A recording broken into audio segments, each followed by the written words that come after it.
The wheels are turning, and we're live. Hello, hello. We got all the cool people here. I didn't realize what's PC gaming constitution. Oh, one of the questions. Like the USS Constitution, the I don't know about the Constitution USS class? Constitution. No, Or it's the it's more like the sailing US ship? Constitution. Oh, I thought it was You'll see. It's a good question. okay. I thought it was like a Star Trek Constitution class starship kind of thing, or the Could be. USS Constitution, which is still actually technically in the Navy. Ziv says Gordon's in full streamer mode, Twitch streamer mode. It's Get your cold as beanie. hell in here. Gordon's cold. We're just chilling. Hello. Yeah, literally chilling in here. Yeah, I got to share it over on Discord, but we got all the friends of the shows: Davina, Ruru2, Skeets Sayer, Boria Zero, Ziv, Sean, Tan May, Jeff. What's going on, Jeff? All the cool cats. All the cool cats are here. Thanks for joining us. If you couldn't tell, it's been a little bit of a slow news this past week, right, Gordon? Yeah, not a lot. Well, I mean, there's stuff happening. Barely. Yeah.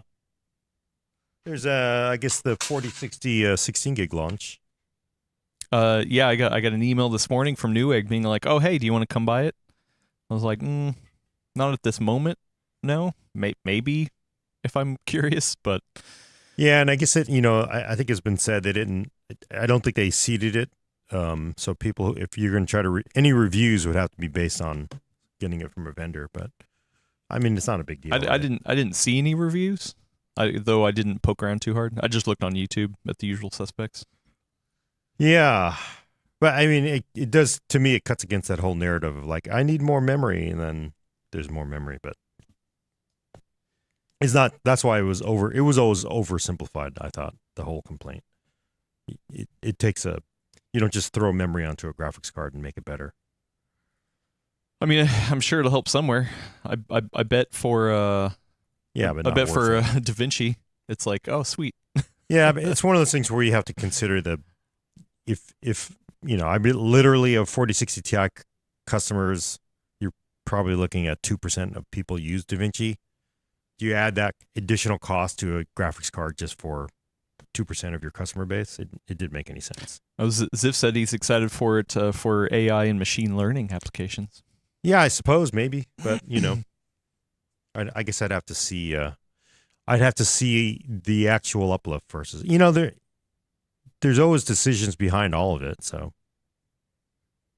but yes, decisions.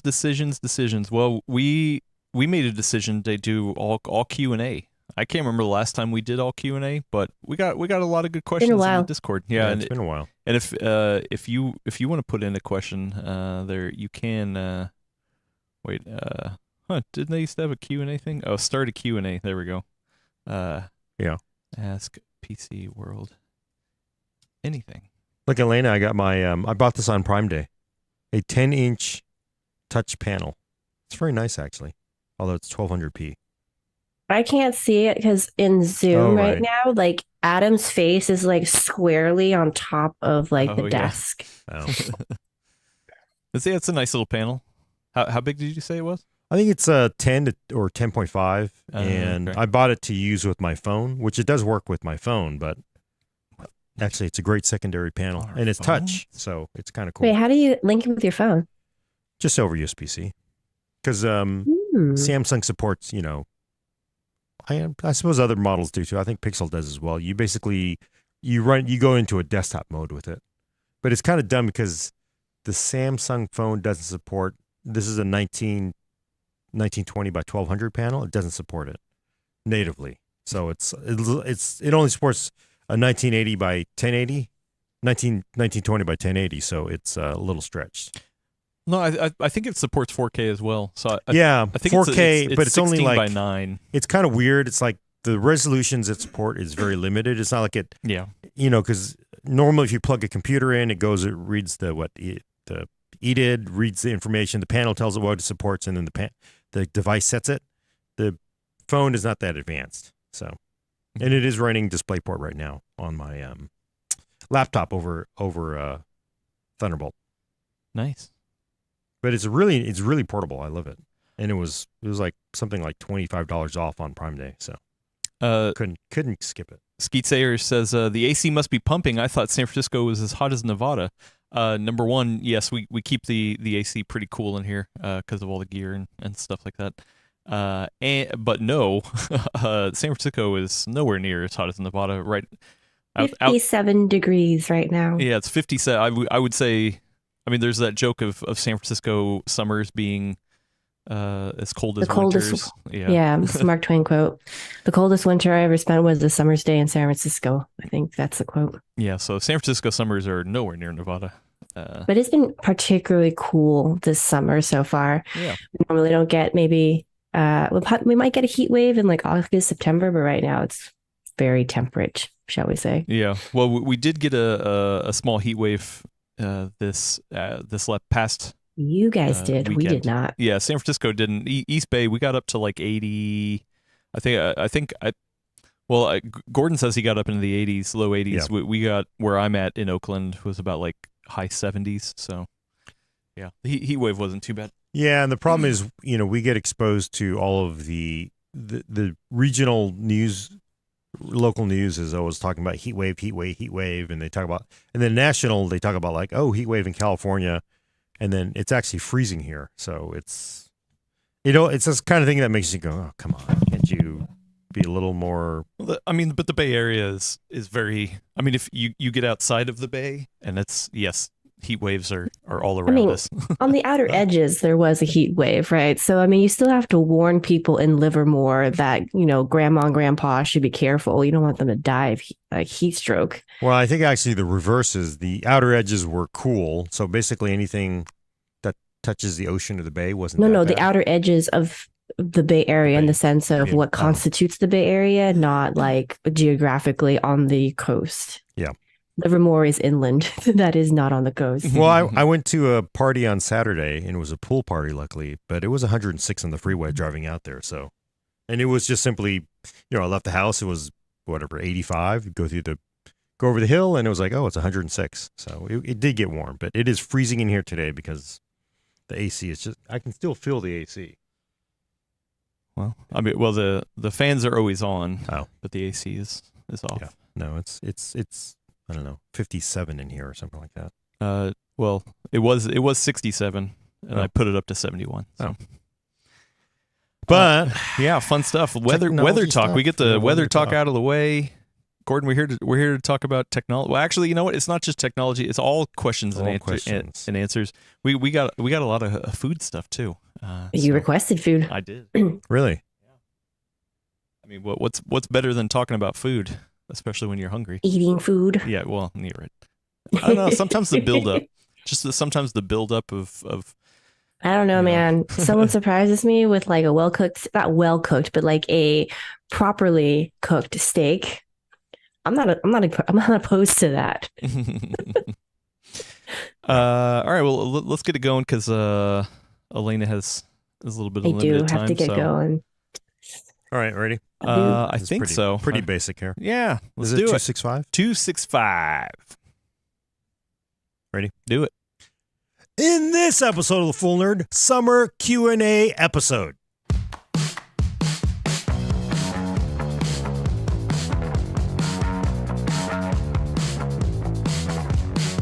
Welcome to episode 265 of The Full Nerd. I'm your host, Gordon Mong, with Elena Yee.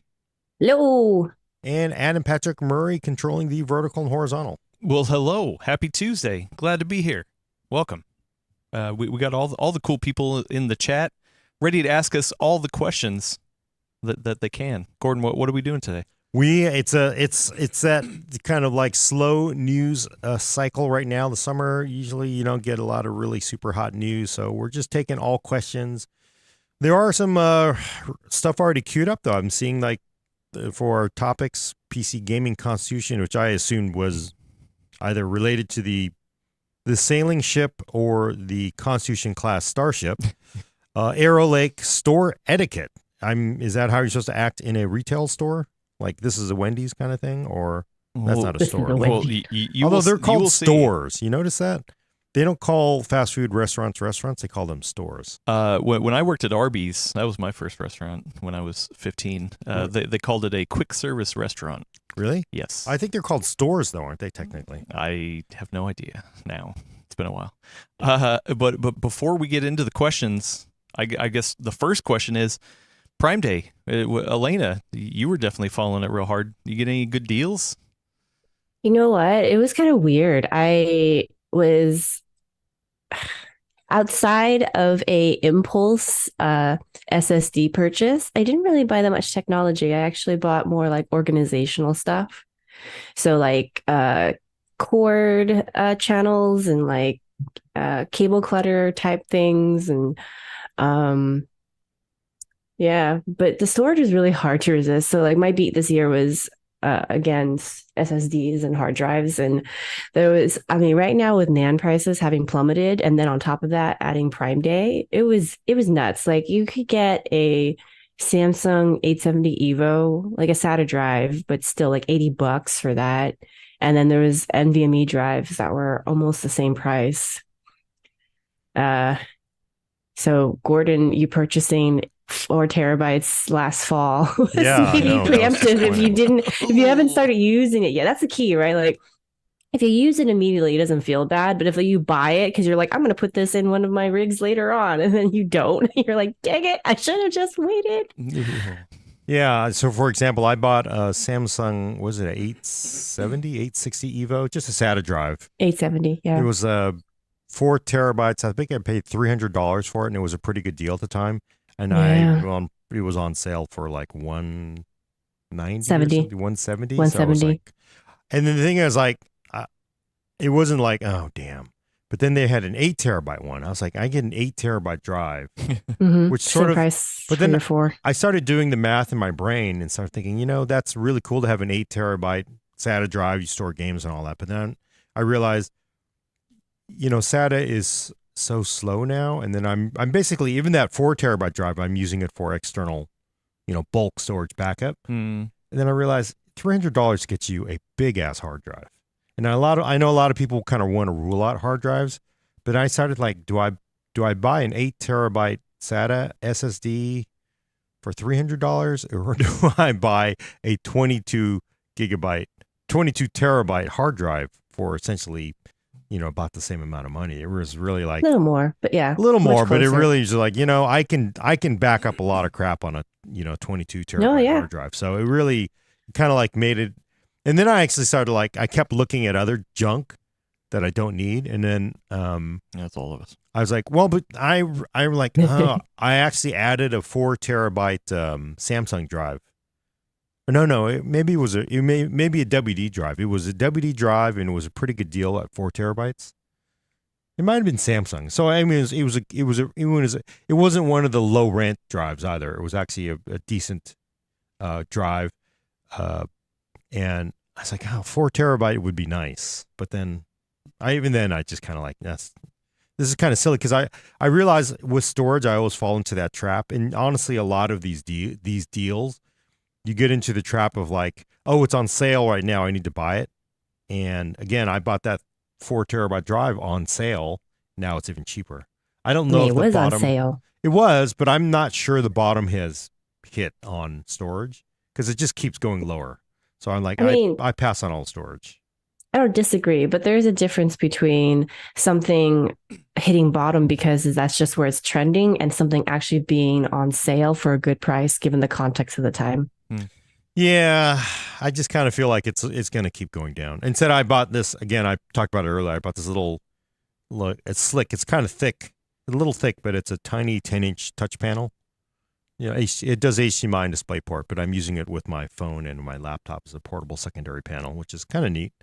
And then I bought a bunch of GAN chargers, which I need.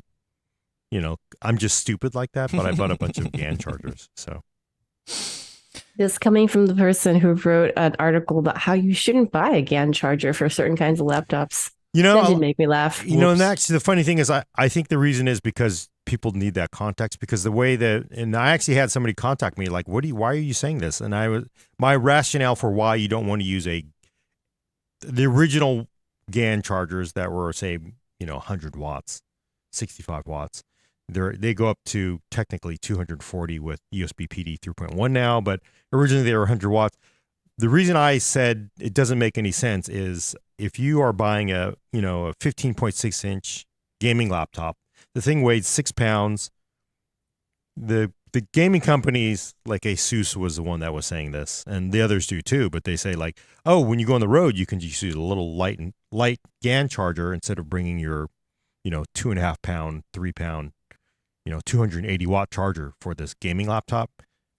And it's like, wait, so if you have a 280 watt charger, but I can run the GPU, I can run the CPU full tilt all the time and charge the battery. If I go to a GAN charger, I'm now stepping down to max charge rate of maybe 100 watts. And then now, because you only have 100 watts from coming in from the charger, they step back the clocks on the GPU and the CPU. So effectively, you shed a lot of performance by going with that lightweight charger.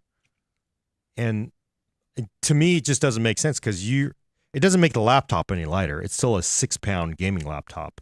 You basically have just nerfed the performance in order to save, 1.5 pounds, 2 pounds on the charger. It just didn't make any sense.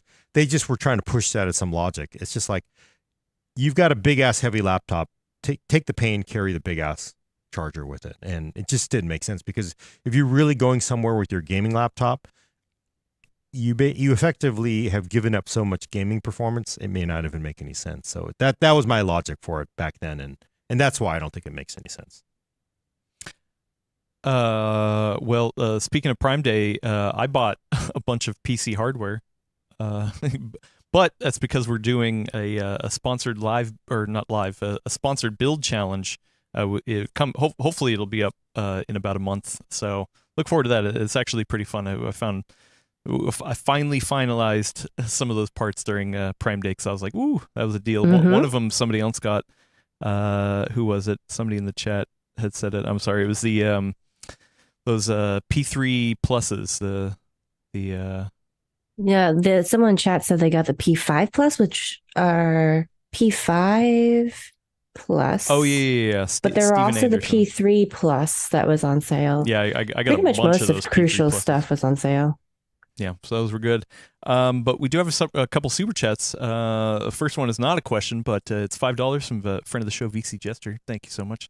Said, in order to recognize Mandela Day, I'm supposed to be nice for 67 minutes, so I won't troll Gordon today, or at least the first 67 minutes of the We'll have the to stream. end the stream at 66 minutes then. Yeah, there we go. First question from somebody that's not me is Bobby0081 gave us $5 super chat. Thanks so much. Said, any thoughts on the 13900K versus the 10900K latency issue that our friend Brian over at Tech Yes City brought up?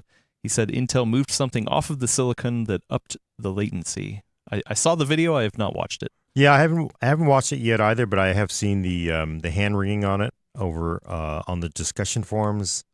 It's an interesting point because, as I understand it, he did 2 clean installs, and the 10th gen was just simply snappier or crisper, as I often say. Were you talking about gaming or just desktop usage? Just things like, because a lot of people were like, oh, the all important things like opening MP3s. Why does the MP3 open so much faster? And I haven't watched the full video. I need to go watch it before getting too far down. But people were saying they disagreed with some of the ways he measured it, because he said like just opening MP3s and things in Premiere were just simply faster on the 10th gen unexpectedly over a 13th gen. Mm-hmm. So, his conclusions, I believe, again, going off third-party hearsay, is that, there's something that is different between 13th gen and 10th gen that actually favors 10th gen. What exactly that is, he doesn't say, because, who knows? And I think it's actually entirely possible. My thoughts, because I was like, oh, that's actually really interesting. I really want to watch it. Maybe we should have Brian on at some point. Oh, yeah, definitely. I think there are, the reason why I think it's entirely possible, and the reasons why who knows what the F it is because there is and again, I've been doing this for a long time. As a reviewer, you run into this strange situation with hardware and you start to chase it. Then you like, well, what's going on? You start doing this testing, that testing. You start asking developers, you start asking the hardware vendors. And like you literally spend like months trying to figure out what the hell is why something is simply faster, and it's actually very hard to determine what that is. It could, again, like that's why I've come to like describe things as stew. Is it because some part of the is it some part of Adobe Premiere was compiled on an older version of the compiler? Is it a bug in the compiler?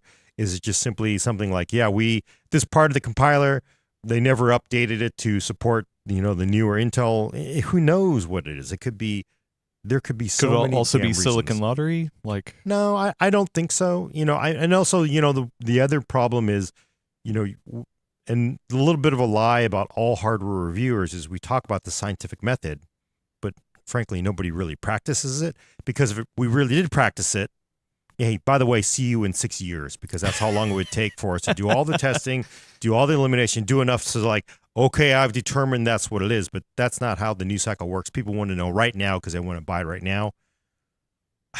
Should he have set up 5 identical systems? Should he have set up different motherboards? Should he have set up different? There's just so many hundreds and hundreds, if not thousands, of different variables that could play into it that you don't know. But it is entirely possible that there's just something with 10th gen. Again, that's an architecture that Intel microarchitectures, they would say, that they've used for a very, very long time. Things don't get updated. There's just some things that may favor that older Intel microarchitecture, and that just simply could be it. It could compiler, who knows what it is.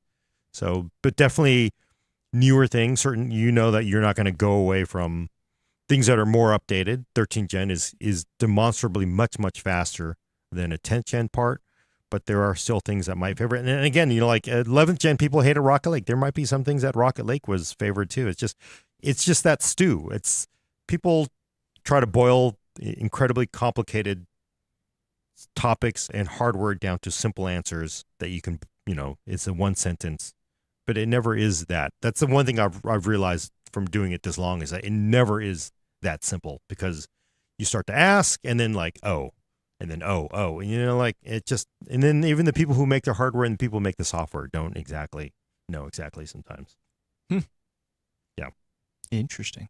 Well, I failed to mention, if you have a question and you're watching live right now, there is a questions thing you can use in YouTube to put in there. That's where I'm going to be getting the questions from the live people.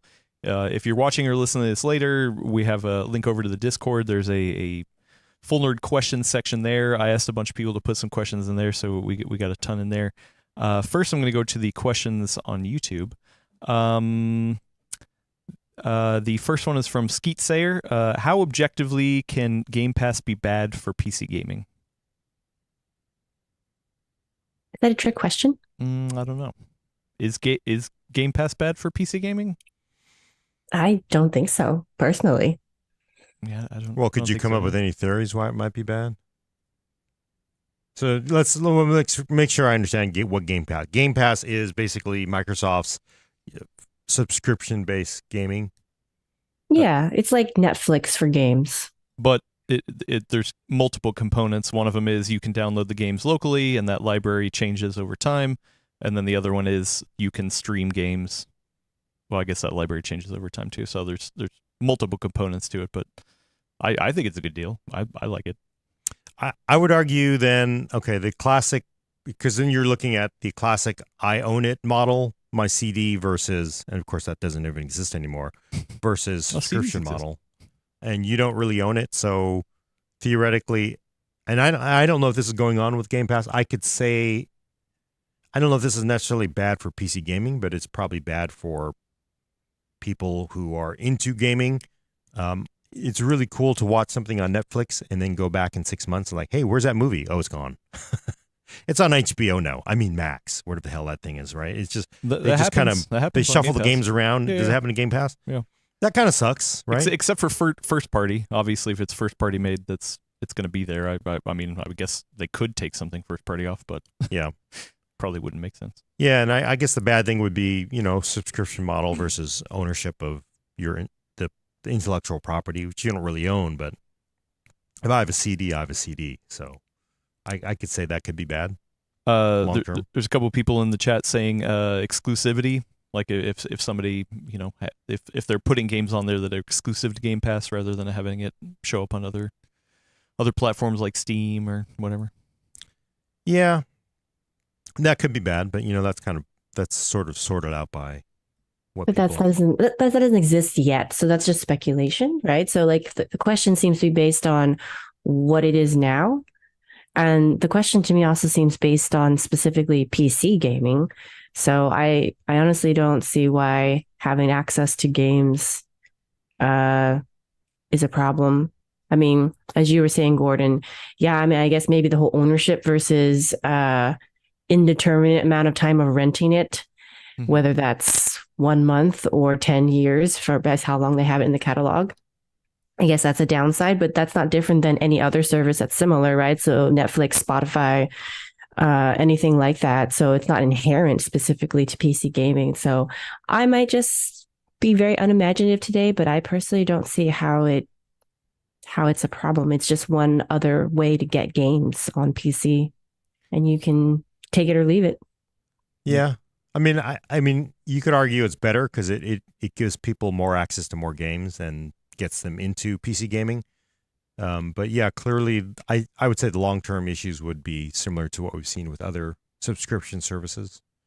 You lose access to it eventually, and also they don't want you to buy anything. They want you to permanently rent it. So that's always been a problem for people. But viewed from 2023 is very different from 2013, right? Because streaming services in 2013 felt like, yeah, this is really scary, but frankly, everybody's very happy to give up ownership of physical media. I remember back then I was saying, well, I can't believe people would ever give up on wanting physical media.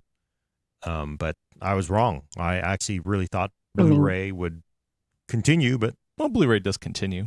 It's a niche market. I mean, I still buy it every once in a while. I think the thing is though, is that even if you go out and buy a disc that goes in your console, it doesn't mean you actually own it either. Because either it's an online game and you're signing, and you have to be worrying about their servers, or you're signing a EULA. And it's like, well, yeah, sure, you have this physical disc, but that doesn't mean you own the game. So yeah, and I think that to me, as somebody it's always been the bummer, is these games that eventually they give up because nobody's on it, or they lose interest in it because there's no revenue stream in it, and they try to put it in the ground. You still have maybe an active player base that wants to play it, but they shut down the servers, and you basically it's gone, right? It's a real. The problem is you kind of wish there was a way to play it long term forever, but it just kind of all goes away, which is to me is a bummer. But that's a very small subset of gamers that do that anyway. Well, that's funny because we had a question over on our Discord. From Liquid R, friend of the show, Liquid R, said, have you seen the articles and videos about 87% of classic games being unplayable at this point? For context, a study that is cited for these stories have classified classic games as games that are 10 or more years old. What measures would you like to see from developers and publishers to make sure older games are not lost forever? Before we answer that, so someone big in this study was Frank Sfaldi over at the Video Game History Foundation. I'm actually friends with Frank. We've worked with him before. When I saw that, I was like, you know what? We should get Frank on the show to talk about this specifically, because like it's definitely a big deal. And it's definitely a big deal for me, like, because it's one thing to go back and play a game, but also we're talking about preservation, the fact that something that does not exist anymore. Like in books, those books are still around unless all the books are burned, whatever. Movies the same way. There's always some sort of copy of those movies. Games that have a very an unfortunate troubled history so far already of preservation, whether you can go back and play it now, or I mean, sure, there's piracy and stuff, but also just legally just having access to it. There's definitely a lot going on around there, and it really bums me out, and so yeah, I'd love to get Frank on. It does point out like that again. It's a real problem because there was a game I played for a long, long time. There's still people it's called Tribes, and they shut down the servers, and there was They were trying to find a way to make the servers work again. It would be cool if game developers would be okay with making a pledge like, yeah, after a certain while, we'll give up the code. So, I mean, we still maintain ownership of it, but we'll allow you to run the server code so you can play the game and maintain these games. It would be nice if they could do that. I don't think they would, though, because, it's property, and no company ever wants to give up property that could potentially be valuable again down the road. So, Yep. unless there's some kind of movement you'd have to have some game developer support the pledge. Like, yeah, you know what? Rather than putting this in a grave, we're going to just give it up to the community so you can maintain it. Would be cool. But, it's a hard time to see for-profit companies ever doing that because it always comes back to haunt you, right? It's you give this up, they build up this huge community base, it gets really popular, and then you want to make a run at, hey, let's redo this game or something. And then then you have this old property competing with your new property if you want to do a new version of it. And I can see every executive saying, no, forget it. We're not going to do this for, 600 people around the world. Which, unfortunately, that is something very unique to the video game industry because, I mean, once again, if you can go to a library and you can rent or you can check out books, they have access to that. Research foundations, that's Video Game History Foundation is mostly concerned about research and being able to have access to all these things in the future. So yeah, it's a weird thing that the video game industry really needs to figure out. And luckily, people like Frank are really pushing over at Video Game History Foundation to make sure that happens. So anyway, I don't want to get too deep into it because I definitely want to get him on and have him talk about this stuff and why it's important and how you can help, things like that. So thank you, Liquidar. That was definitely one I wanted to get around to. Let's take another question from the good old YouTube. Taste like tofu. Oh no, actually, I forgot to ask this earlier. Pure Track 06. How many pairs of socks did Elena buy on Prime Day? You'll be shocked. 0. Wow. I did help other people buy socks though, so maybe that counts. Is that a thing, or it's a running joke now on Discord? I don't think it's a joke. No, it's not a joke because I actually do buy the socks, Yeah. and so does Kaz. But it started as a joke when when people ask me, "What did you buy for Black Friday?" and I would say, "Oh, I got more socks," and everyone's like, "Socks? What does that have to do with technology?" I'm like, "Nothing really, but it's on sale for really good prices." So I'm stocking up on my expensive merino wool socks right now. And so then from there, other members of the Discord server started talking about their sock purchases, and it's kind of a running, I wouldn't say joke, but it is a non-tech related theme that will come up periodically in our Discord server. Is that merino wool thing kind of overrated? Like, is that actually from an actual type of sheep? I just kind of wonder sometimes because everybody is so into it, but like for me, I'm a Cool Max kind of sock kind of person, so I don't really Although I have some merino I do socks. have these that Adam gave me for Christmas, I think. Oh wow, that's I still Can you need mix I need and the match I those? haven't opened them yet because I'm like they're too nice to wear, and I kind of feel like I need an Nvidia pair to round out the triad here. that would be cool to actually have clothes from all different vendors and just like you do a whole build configuration based on clothes. Like That would be funny. for audio listeners, Elena held up AMD Oh, yeah. socks and Yeah, 2 Intel pairs of socks. Yeah. So we were saying like, Gotten from the A&D and Intel store. really? It's true. You two could have some of Are your they own. socket AM4 socks though? Or are they socket AM5 socks? I don't know. Okay, another question over here on the YouTubes. Tastes Like Tofu asks, your thoughts on FTC versus Microsoft closing the Activision Blizzard acquisition? Well, not closing. I don't think it's fully closed yet, but it's pretty much going to go forward. Elena, you want to go or should I? I mean, it's always a double-edged sword, right?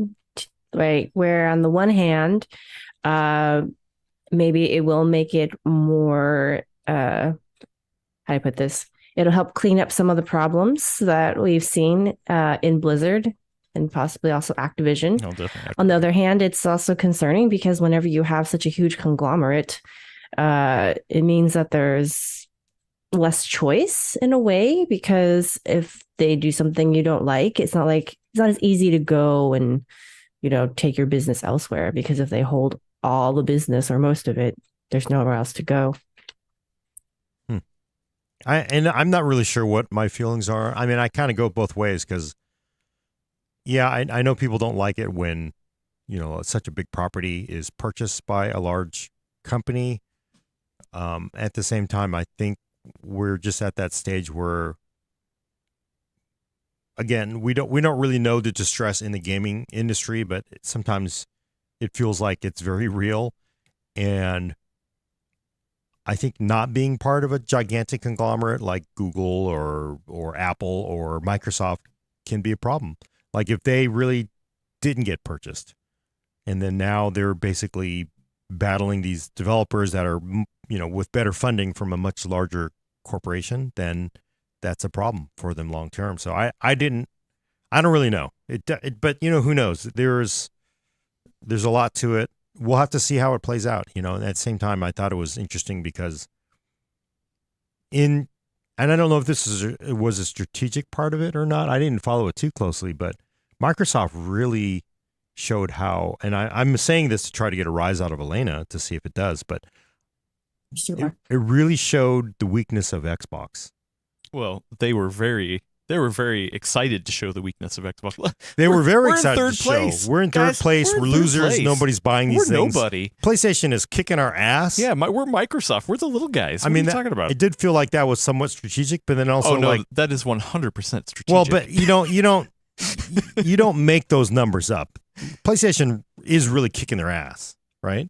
Oh yeah, so for sure. I mean, but they also they did it. I mean, they brought it up for a strategy. So, well, they did. They didn't just bring it up just to bring it up. But the strategy prior to trying to buy it was like, oh no, everything's great. We're in great shape, right? But it just feels like Xbox has always been much, much weaker than. No. No. The 360 era was definitely 60 era. They were on top, which is why it was so shocking. Is that true? Yes. And then you can look up the numbers.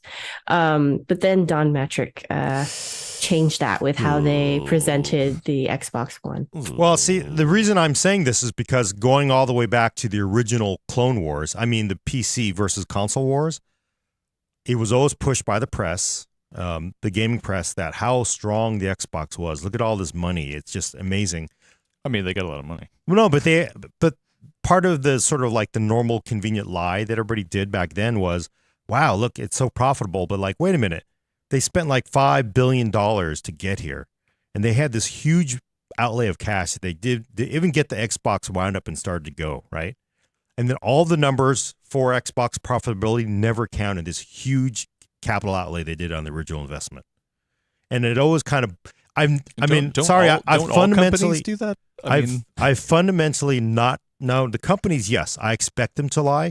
I fundamentally not trusted any reporting on this because it's just like, because I remember clearly like, oh, it's so profitable so quickly was the narrative from all of the press, the games press at the time.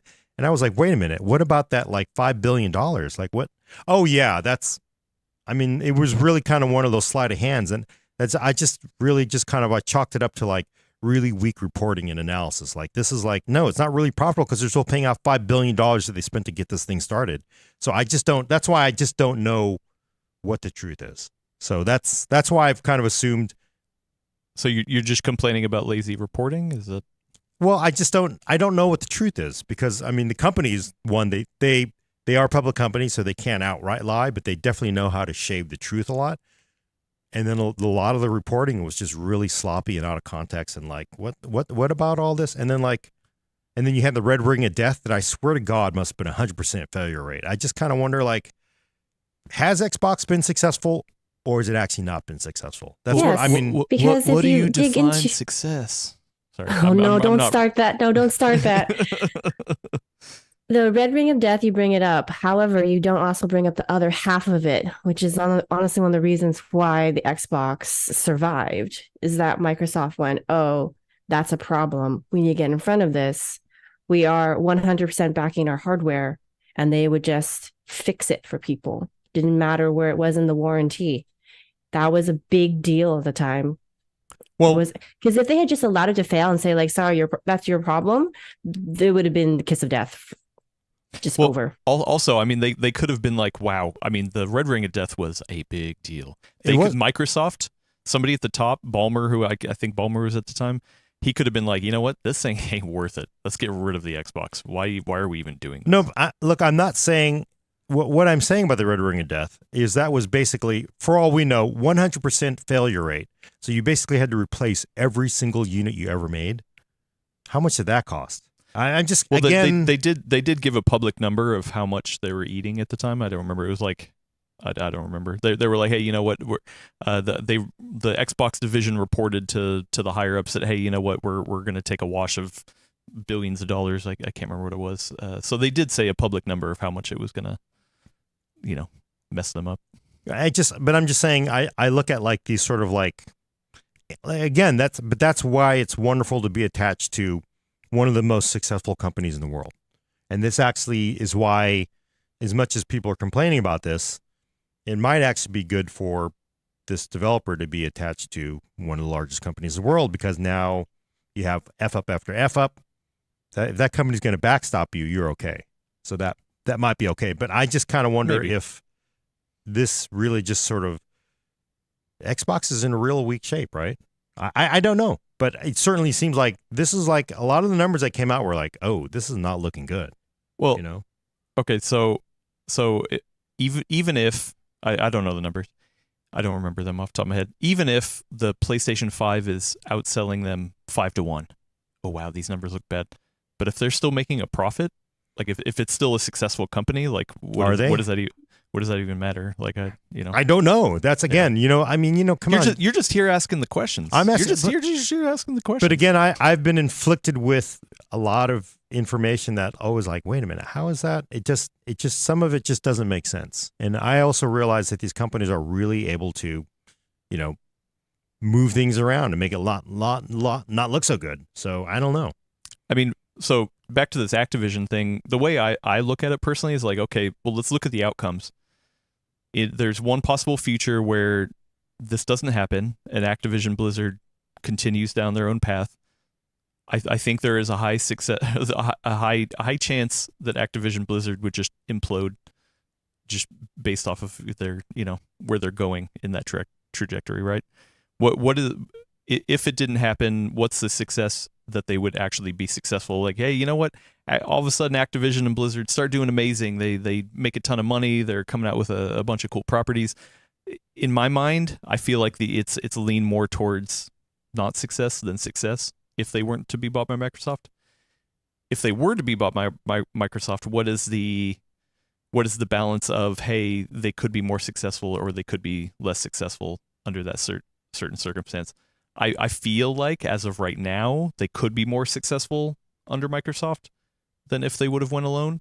But that doesn't mean they could not, for sure. Because, I mean, say somebody else like Don Matrick comes in again and completely messes things up again. I mean, like, who knows? Like, I mean, this is all speculation, but I feel like there's a chance of more success out of Activision Blizzard under Microsoft than not. But, who knows? Yeah.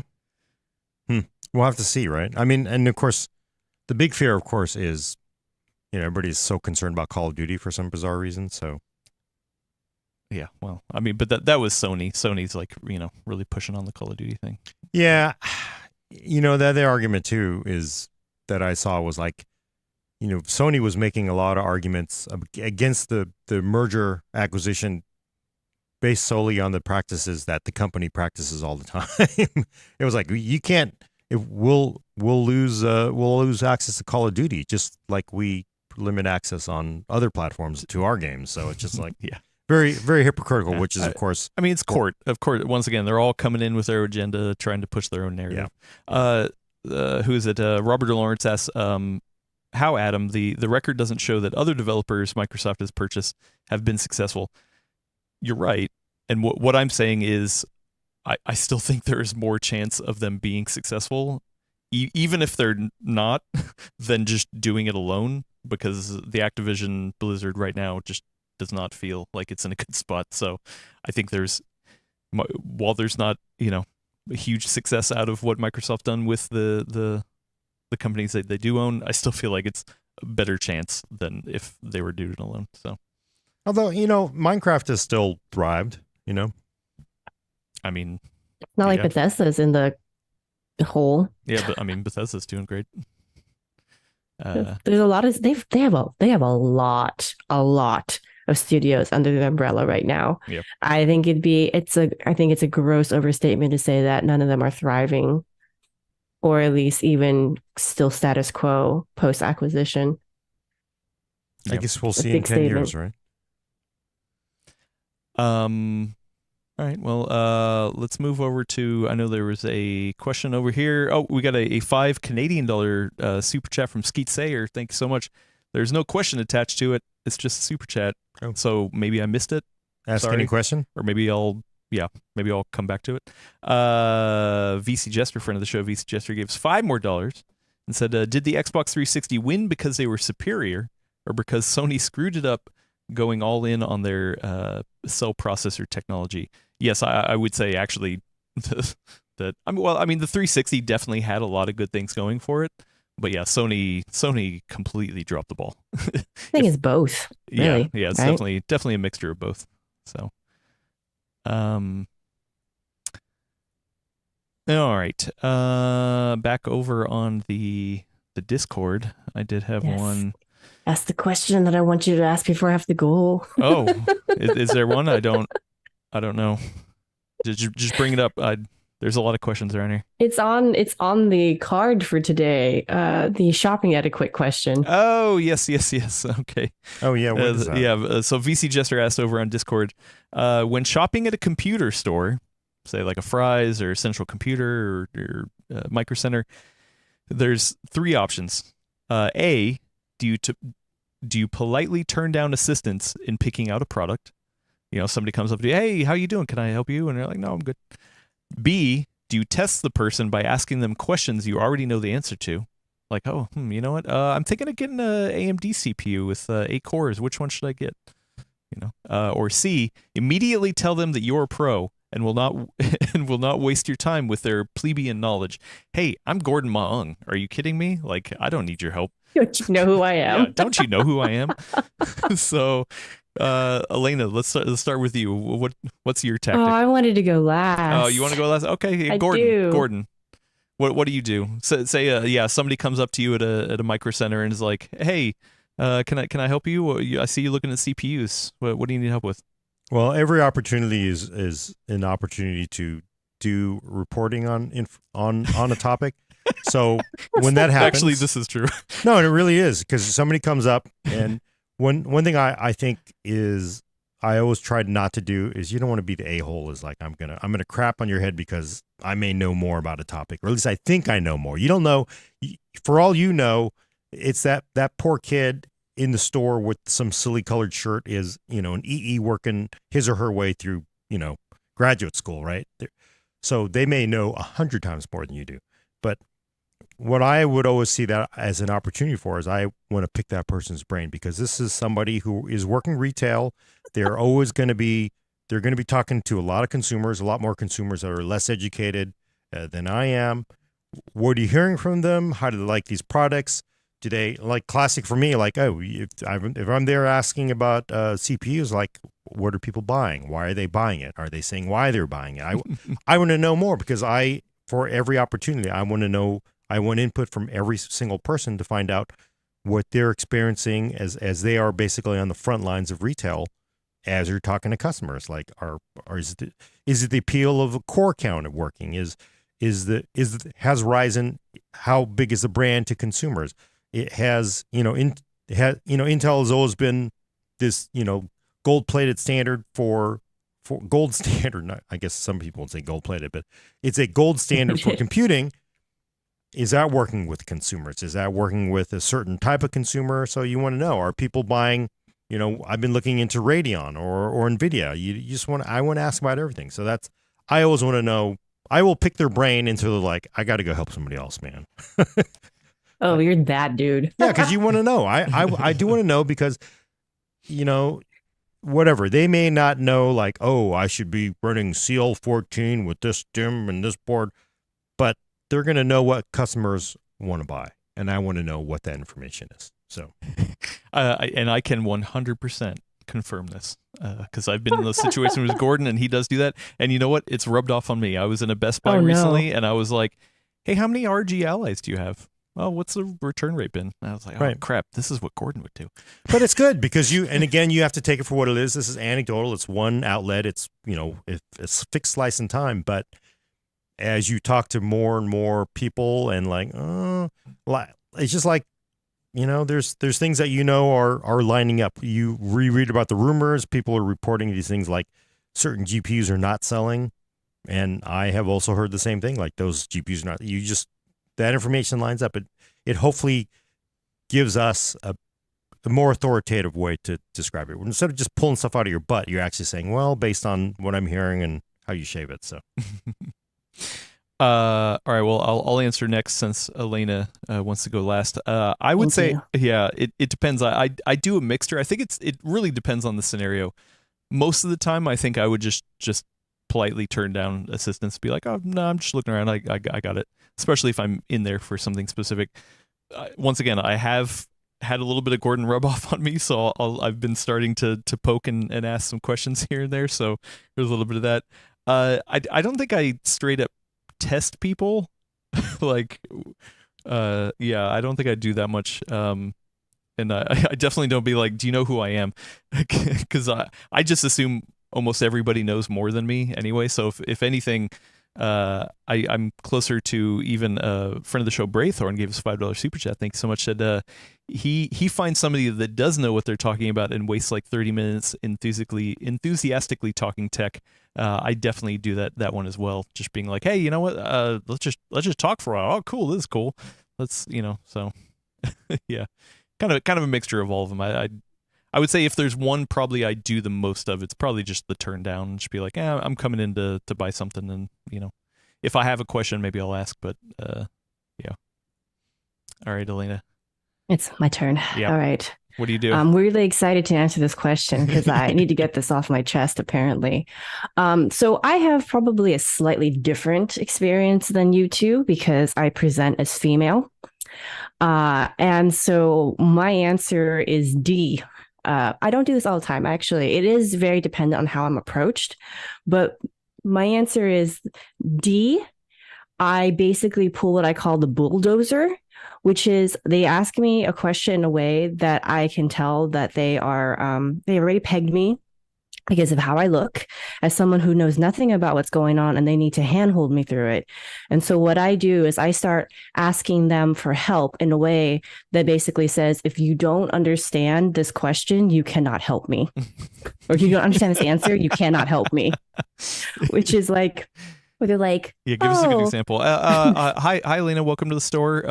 It looks like you're looking for a gaming computer. I could totally help you out with that. That's, what are you looking to place? Stardew Valley.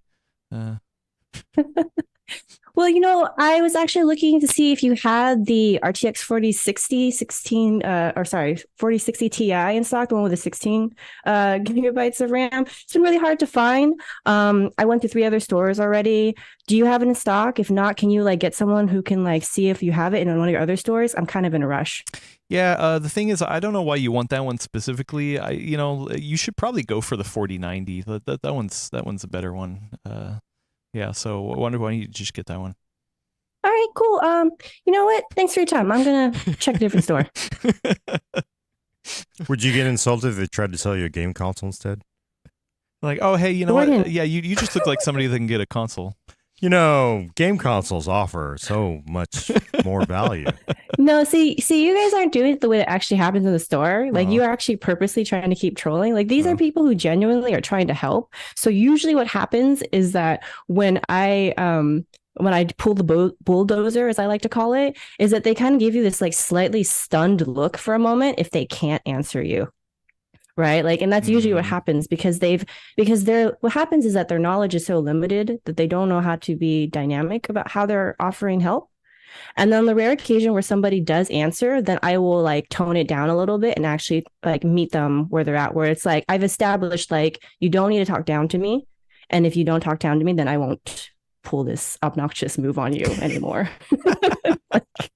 Because it's like, it's the worst, man. Like this would happen to me all the time when I would go to Fry's in particular.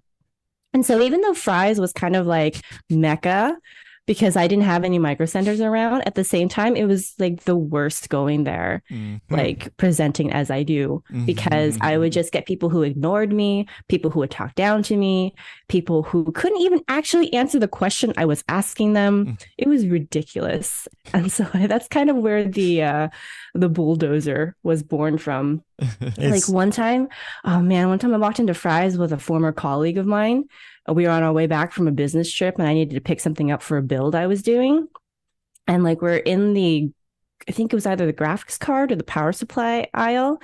This guy comes walking over and he makes a beeline for my colleague, even though like I am staring this dude like on, like dead, like on, like just looking for his eyes to be like, you're the one that I want to talk to. He just goes straight to my colleague and he's like, hey, how can I help you? And my colleague just kind of like is like, what the and he just like turns and is like, believe she has the question, like literally physically backs off because he's just like, nope, I'm not being part of this. Ooh. So he's like, hey, you here buying a PC for your girlfriend? Oh God, that would be worse. It's surprising to me because like trying to get any Surface at Fry's especially near the end was like near the end was like you have to light yourself on fire and they still would like it wasn't at the end. Oh, okay. Anyway, shout out to Central Computer because they are one of the very few stores I've walked into where I walk in, they say, hey, how can I help you, in a way that already tells me they will answer and answer my question straight, and they won't try to push me anywhere, and they genuinely want to help. And I'll say, hey, I'm looking for this, do you have it in stock? Or hey, I'm looking to upgrade this and I wasn't quite sure, if you had these in stock, can you help me out with that? And they are like, cool, you seem to know what you're talking about, I will meet you where you're at. I'm like, thank you, that's all I ask for as a consumer, that's all I want. Yeah, I feel like generally the times that I've been to Central Computer here in San Francisco, it's been relatively positive. They're not like hounding you like, oh, what can I sell you? What can I sell you? No, they're super chill. Yeah, they're super chill, and if you want to chat their ear off, most of the time they kind of know what they're talking about. So yeah, for people who don't know, it's a regional chain here. Yeah, it's a regional chain here. I remember one time like I was buying, I think it was a CPU and it was a motherboard because I couldn't get it. It was during the pandemic and I couldn't get it online because everything was just so messed up with supply chains. And I'm at the register ringing me up and the dude pauses and he's like, and I can tell he's like, I don't want to come across as being condescending. So he's like, you know that you got to update that BIOS, right? And I'm like, yeah. And he's like, okay, cool. I figured you did. And I was like, I appreciate that. It was like the way he hesitated. I was like, okay, not trying hard to be like self-aware. I appreciate this. Yeah. Anyway. Yeah. No, it's a fun one. There was an option D, everybody. Yeah. Just bulldoze your way through life. And somebody said, oh, here we go. Starscream is a friend of the show. I didn't know Elena was an AMD Bulldozer fan. So, and then Eternal Duo gave us €5. Thank you so much. Said, where I come from, we don't have stores. Computer stores. So, yeah. Oh, sorry. That's a bummer. Thought you meant literally, like that was a joke. Sorry. No. I think computer stores. So yeah, like it's definitely. I don't know. I like going to computer stores. It's fun. You just feel like kid in the candy store. Even if you're like not there to buy anything, it's just like, ooh, this is cool to see it. Just a ton of everything in real life. Yeah, the retail experience is great. It's a bummer that it's just kind of fallen by the wayside here. Oh, Dr. Ian Cutress, friend of the show, we'll see him next week, said the UK doesn't have computer stores, or brick and mortar anyway. Whatever happened to PC World, or Curry's PC World, or I guess now it's not called PC World anymore. We don't get those comments anymore. I think it's just Curry's PCs or something like that. That's what the thing about that's. I just got back from Japan, and that was the best thing about Japan was it's still very retail driven, and the electronic stores, PC stores were huge. There weren't as many as concentrated like in say Taipei, but the ones they had were just like you could just you can see and touch everything, which is just so nice. It was like going back in time for the US because now it's just you go to your browser. Oh, prices though. Oof. Ian says prices were good. Were they down? When I was there, it was definitely marked up compared to the US. Oh yeah, for computer hardware, it was honestly terrible. And I actually have some prices. It's like a 4090 is $3,000 there because of the exchange rate, and they just don't get breaks. It's rough. There's a lot of really bad undercurrents there for the computer hardware there, but for other things in retail, there were things like like I bought 3 GAN chargers over there. They were a pretty good price. So no, and plus it was interesting if you weren't from Japan, it was like, oh, no tax. Oh, okay. Ian said Curry's PC World is like a Best Buy. So and VC what? Nope. I was gonna say like our Best Buys here actually do sell PC parts, not like a lot, but Yeah.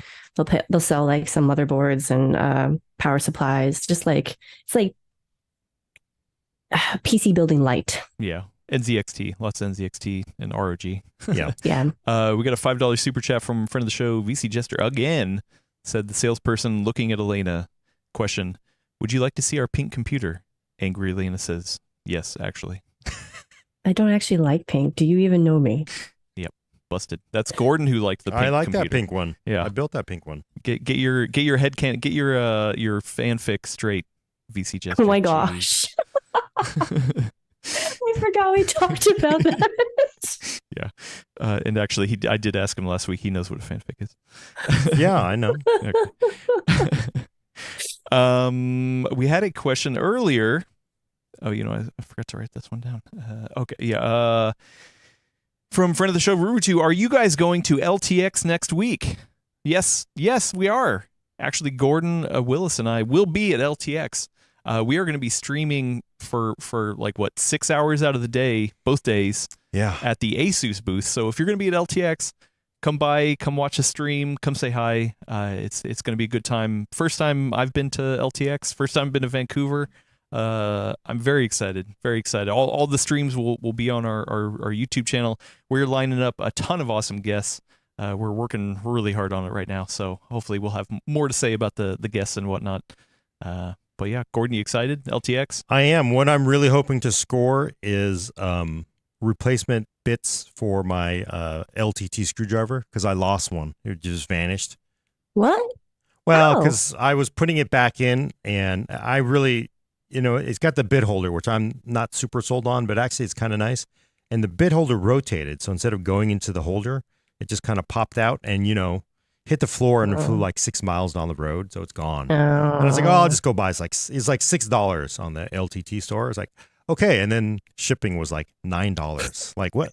Some kind of like Canadian Moose thing or something? Like you gotta like, isn't it like? Can't you like? It was like $6 and then $8 for the shipping. So if they have it there, I can buy it without having to pay the shipping cost. But then probably they'll stop me at the border for like, then probably like some kind of $12 charge or something for buying LTT screwdriver bits. Sorry, it's just you don't want to spend $9 on shipping. So instead, you're going to go to Vancouver to buy it. I understand that's on the company dime, so you're not paying for it. Yeah. But just the principle of this, coming from a guy who spent $300+ on a SSD. Yeah, because it's just the principle. Like you can't have the shipping. It's like that whole eBay thing. Like, oh yeah, this is so cheap. And if you buy used vintage clothing off of eBay, oh yeah, that's pretty cheap. Wait a minute. You wouldn't charge $10 for shipping and handling? Come on. We know what the scam is. So Friend of the show, Coffee, says shipping is so expensive in Canada, it's insane. So yeah, what's up with that? Like I don't get it. So I'm hoping maybe I should buy more and then smuggle them in. I'm gonna like buy all these LTT screwdrivers and bits and tape them to my body and try to smuggle them into the U.S. Oh no. Because that's like unauthorized reseller. Yeah. Yeah, and for people to know, LTX is their expo. It's the Linus Tech Tips Expo, and I've never gone before, but I'm really looking forward to it because it's unlike most. If you go to CES or Computex or Comdex way back then, they were very much shows for big corporations to have to basically get their wares in front of buyers. This is different. It's more of I think it's described as a carnival in a way, or actually that's what I think sort of new people try to think about it. The way I kind of think about it is it sounds like, and I'm really hoping this is going to be what it's like. It's going to hopefully be like a computer user group show or the old computer shows of the 1980s. If you ever went to one back then, I know it's only the real old timers that went to them in the 1980s, but they were definitely, you'd have Borland. They would be, selling software. They'd be doing their hawking stuff, but then you would have other people just doing fun stuff there. So it's more of a big fun event, not necessarily just here to market our product to you. So hopefully it'll be fun like that. Yeah, no, I actually don't know how much commerce happens at it. If I can get a Noctua LTX screwdriver, I will buy it at the show. But yeah, we'll see. And Ian points out the way I'm thinking of it, it's not a trade show; it's more like a Comic-Con for PC nerds. That's how I see it. Yeah. So the thing about Comic-Con is I don't know if I would call it Comic-Con because some of the events that I've seen in previous shows or LTXs, those things didn't really. I've never seen those at because Comic-Con maybe a long time ago was like for comic book nerds, but now it's been taken over by Hollywood and game publishers. So it's just like big marketing. It depends which ones you go to. If you go to the small regional ones, it's not taken over. Well, but if you go this to is like Comic-Con, a small regional one. Oh, okay. Because when I go to you're talking about San Diego Comic-Con. Yeah, is there any Comic-Con. other kind? Oh yeah, there's multiple regional ones. Yeah. Oh, yeah. Is it actually branded under Comic-Con? I mean, Comic-Con is not a trademark, so yeah, there's Comic-Con. Like it's San Diego Comic-Con is one Comic-Con. They're all Comic-Cons. Oh, really? So, yeah. Because I used to have WonderCon that was associated with it, and that was smaller, yeah. But the other thing too, it's though, not Gordon, associated with it though. Yeah. WonderCon is actually owned by the same company that does San Diego Comic-Con. Yeah. Oh, is it? Yeah. Oh, okay. Yeah. But I mean, go ahead. But the thing, though, Gordon, is just that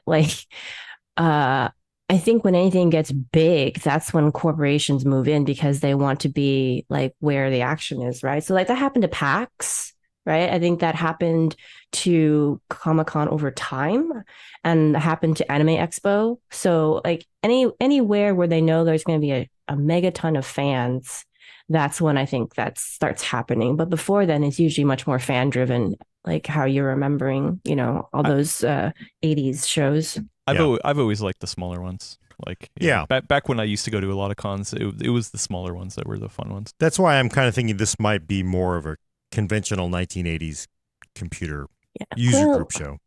Then it sounds to me almost more like PAX before it got big, but it's for PC hardware nerds as opposed to video game more. Because I've never been to PAX before it turned into basically the Super Bowl of video game conventions. Nice. So it was very much like a bunch of people getting together to celebrate the fact that they wanted to nerd out over all these different things. It's like back then, like it was harder to meet like a broad array of people, who are also into like tabletop gaming, not just console games and, whatnot.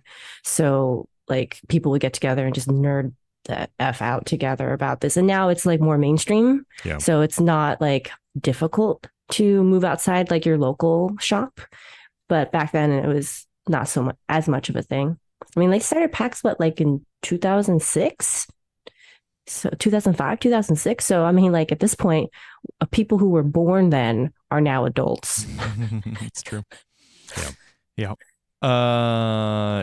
Yeah. So we will be there. Ian just let me know that the LTX website actually they've updated the website to have schedules for their panels and then also meet and greets, which Ian will be there. He's one of the sponsored people.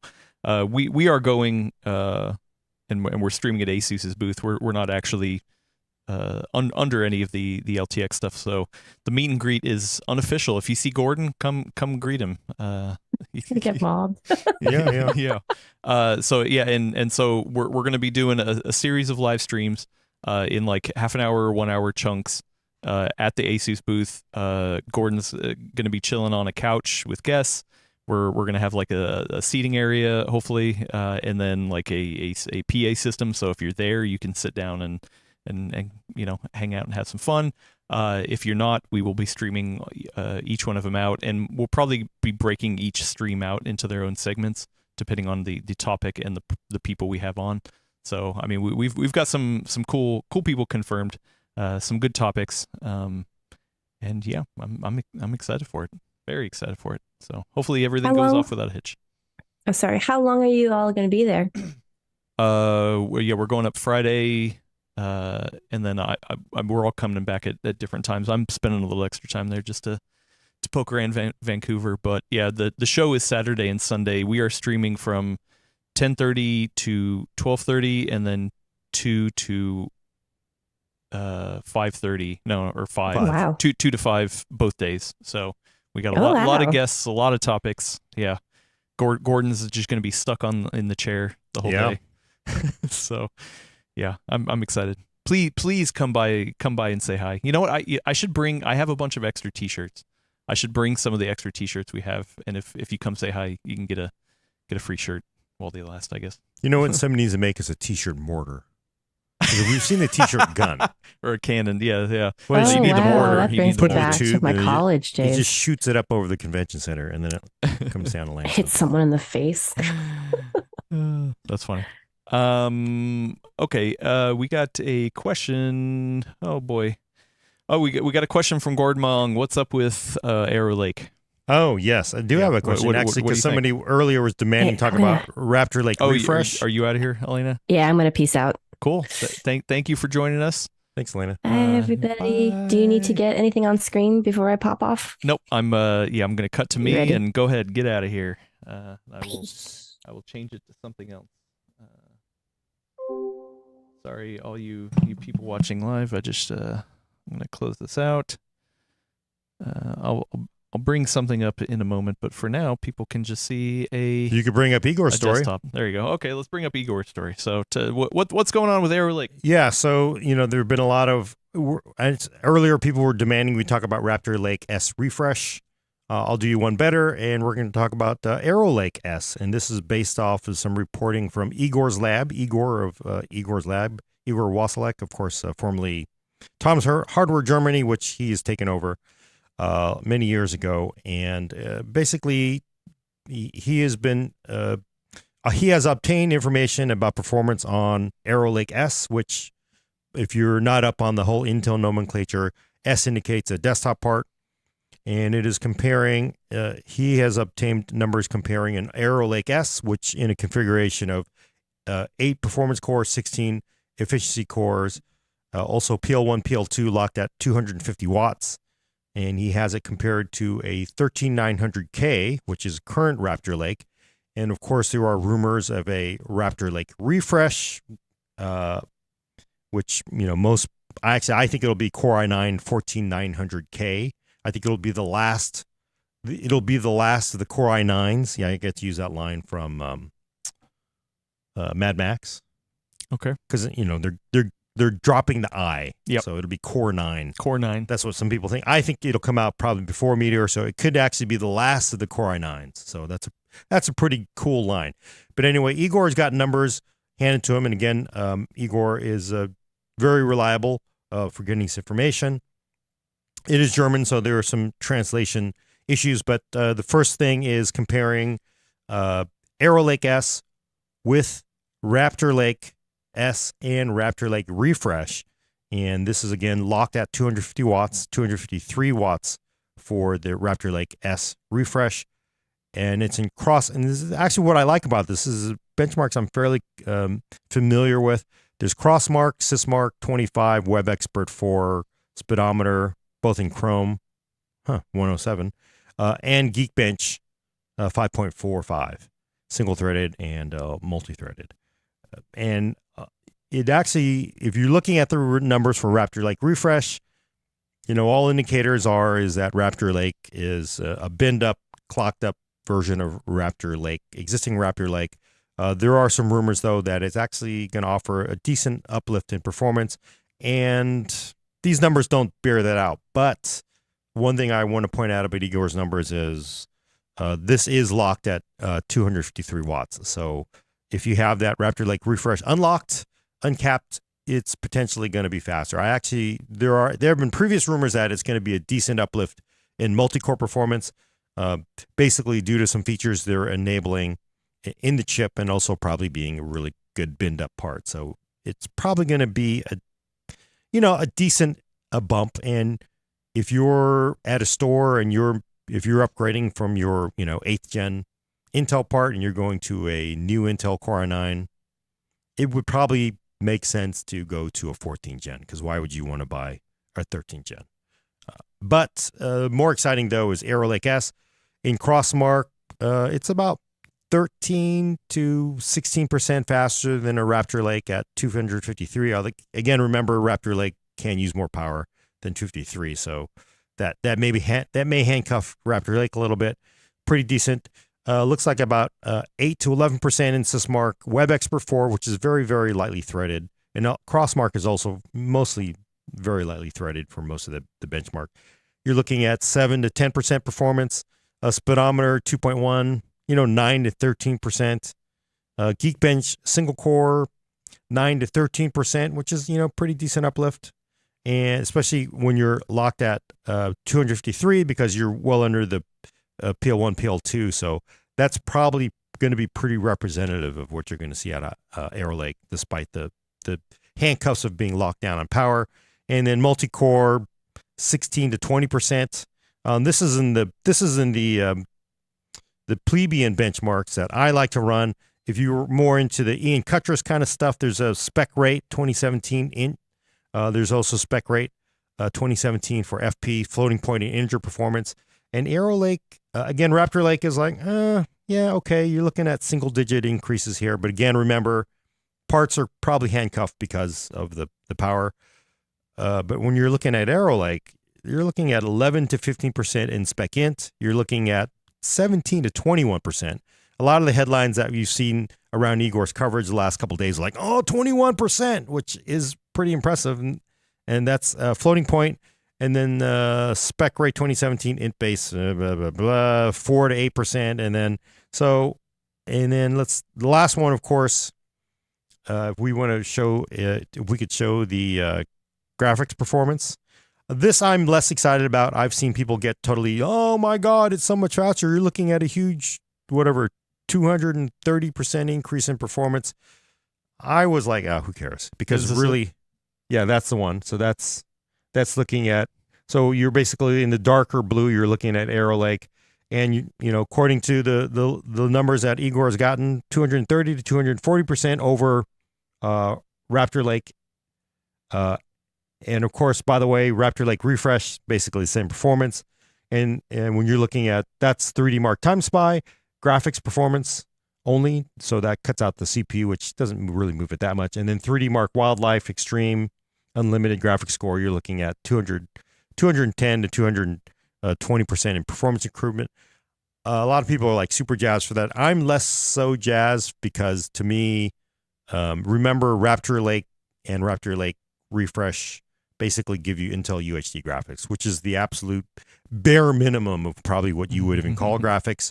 So it's like comparing Intel Xe versus like an Intel Xe laptop would kick the crap out of a Raptor Lake refresh, tuned up to as much as you could and under heavy water cooling, because there just wasn't, Intel basically didn't spend the silicon to put, these to put a higher performance GPU in them.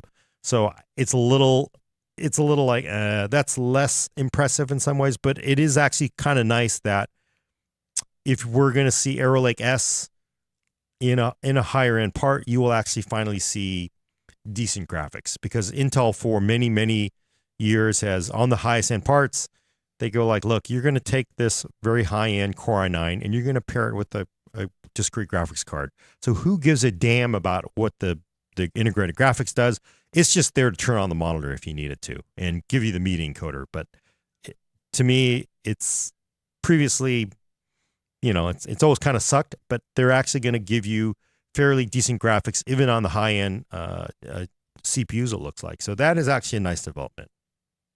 And of course, Arrow Lake will be based on what, Intel 20 angstrom or something. So, and all the leaks coming out of Intel that are hot and heavy right now for everything from, Arrow Lake to Lunar Lake to Raptor Lake Refresh to Meteor Lake.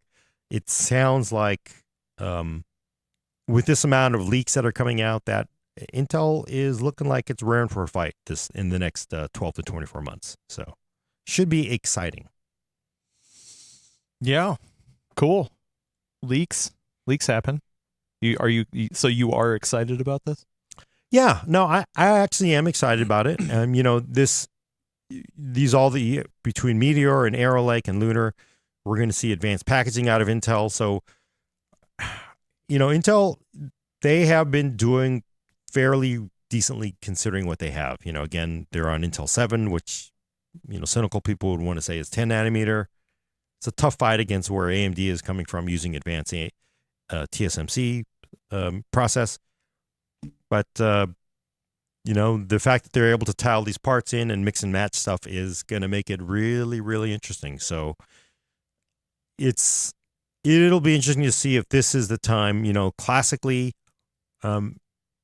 previous times when AMD has come out and clocked Intel, it's taken years for Intel to come back. And if you were to follow the previous patterns, this could indicate that Intel is back in business again. And they're going to really compete.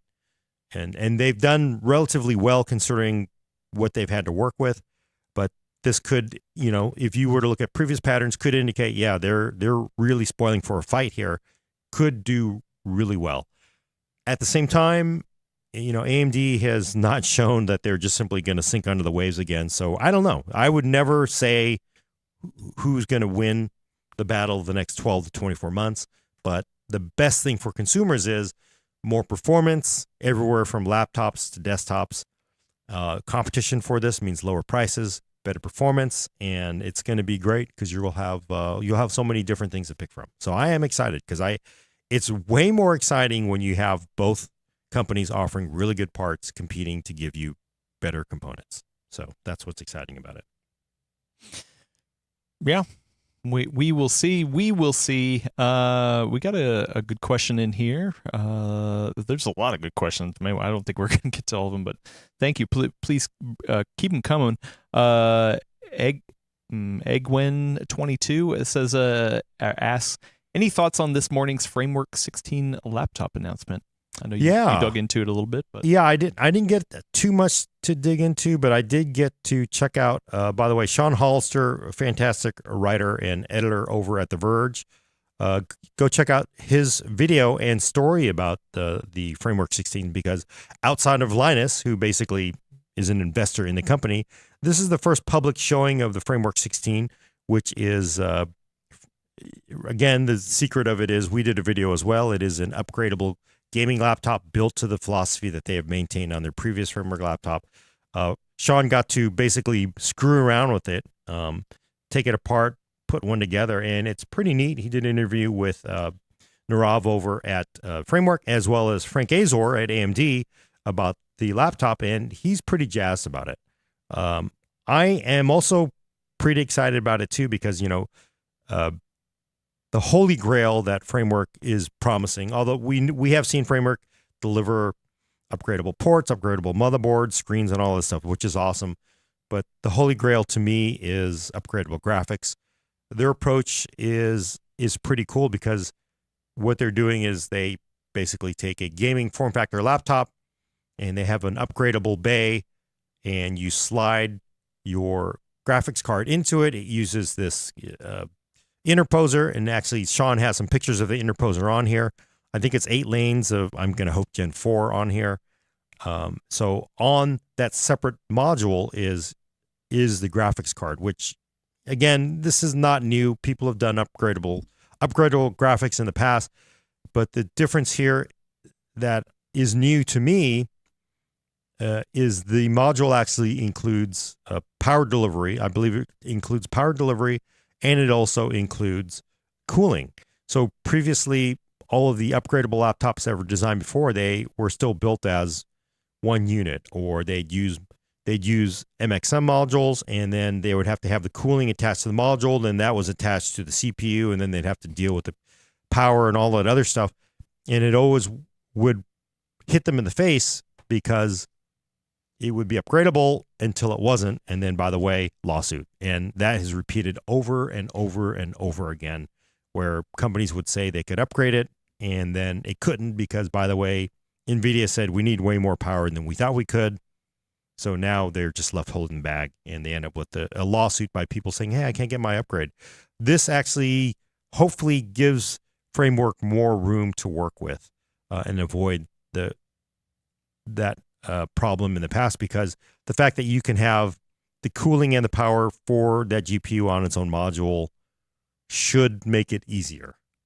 Unless, of course, the graphics card makers say, oh, by the way, we need 300 watts for this. Then, who knows? I suppose they could well, okay, you know what? Because it is a separate module, separate cooling, we'll just make the sucker 2 inches thick. You'll plug a separate power cable into the expansion module. I mean, there are ways to get around it. Oh, so that would suck. It would suck, and there's no indicators that that's going to happen. But, even reading, I kind of briefly read through Sean's write-up over on The Verge. He even says, they're really... It looks like one way they're going to avoid getting their asses sued off is they're not really going to promise upgradable graphics necessarily. I should look it up. It's just sort of like, it's.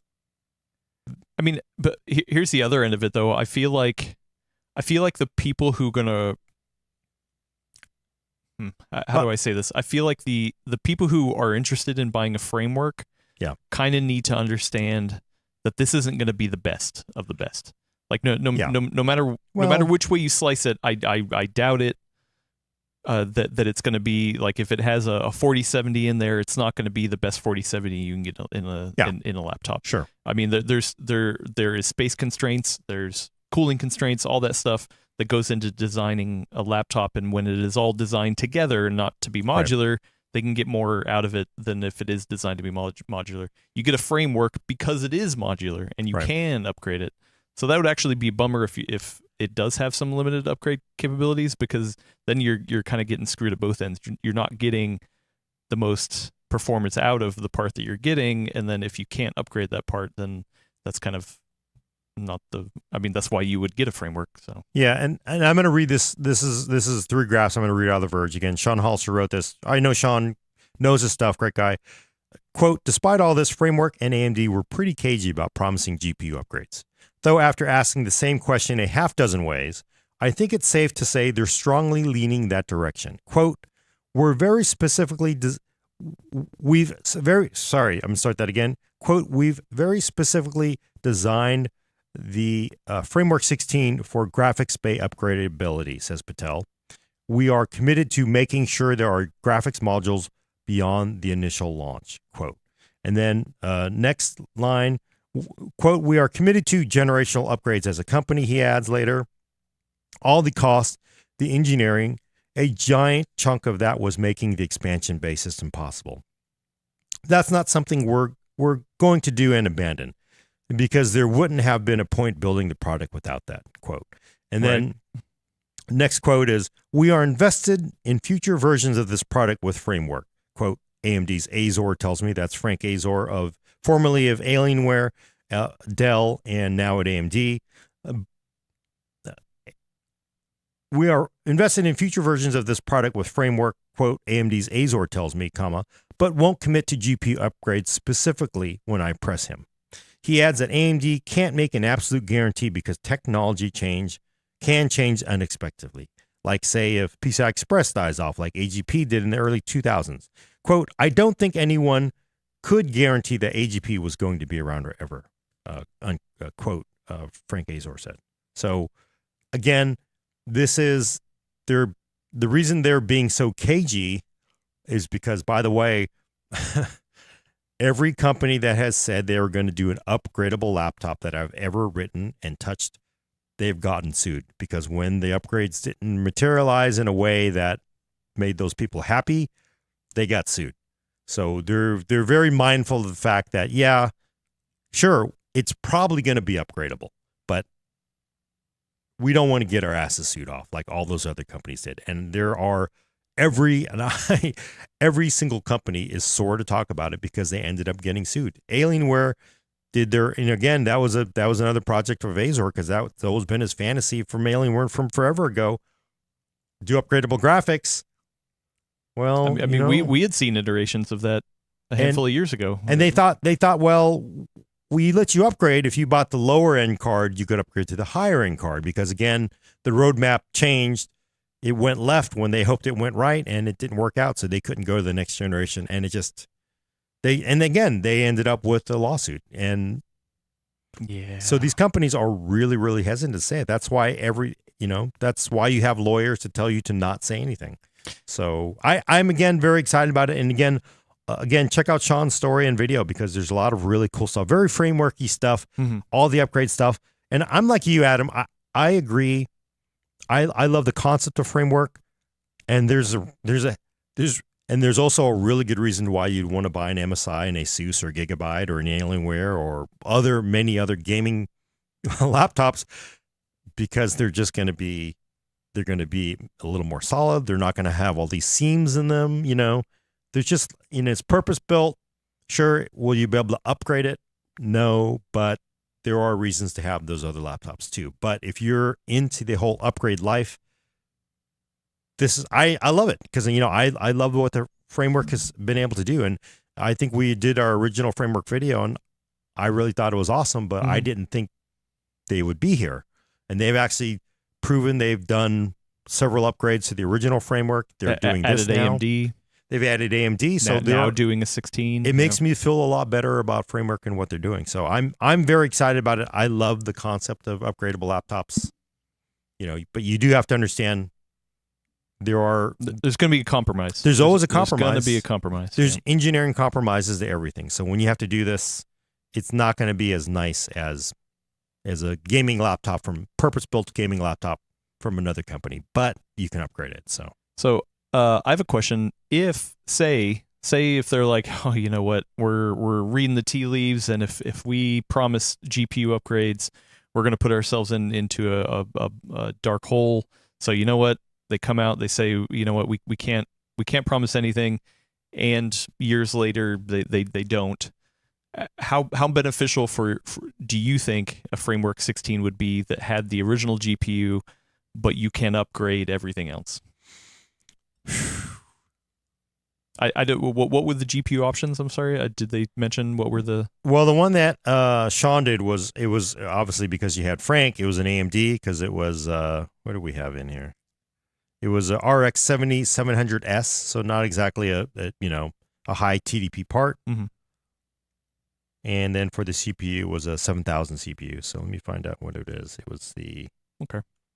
Well, yeah, so it was a Ryzen 7 7840HS. So a 35 watt HS part. Okay.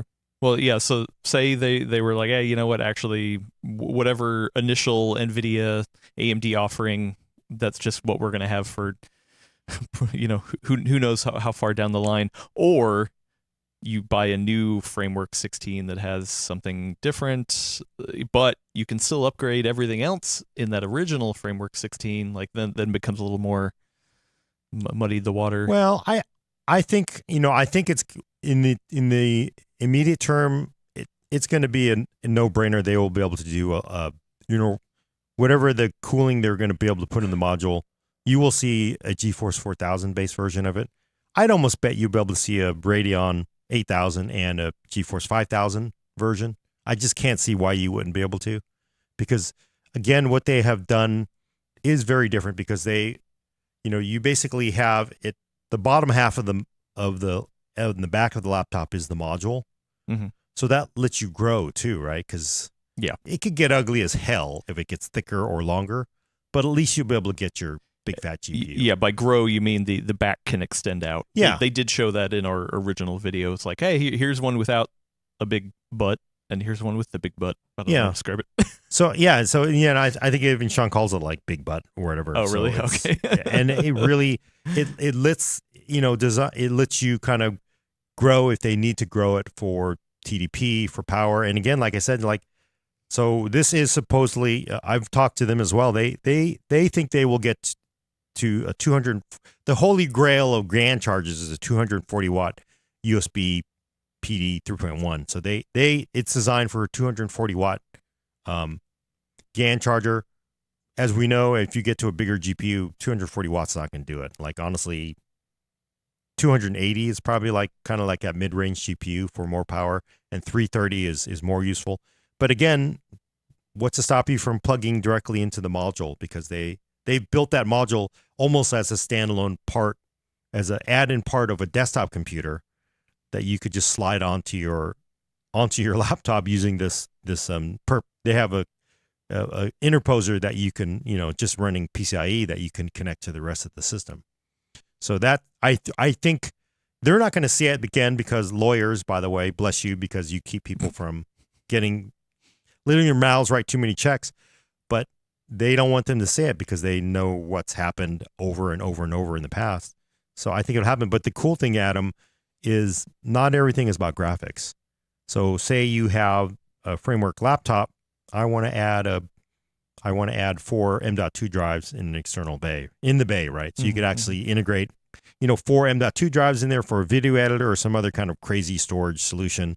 And you have 8 lanes of, Gen 4 to connect all the SSDs to the rest of the laptop, or anything else that you can put into a computer over PCIe. So maybe a purpose, a hardware codec card. Maybe, who knows? Maybe Apple will make a whatever the hell their codec is. You don't know. ProRes, So it's maybe they had a accelerator. ProRes accelerator. So it's actually kind of cool. You could do other kind of. You could do, I know that'll never happen, but maybe Blackmagic, right? So there's other kind of cool things you can do with that interface. And the nice thing about Framework is they've opened up designs like, hey, again, the nice thing is they preach it too. They preach it and they execute it. So they are going to open it up, and I'm sure other people can build anything they want to connect to it over PCIe. You can see where this really goes.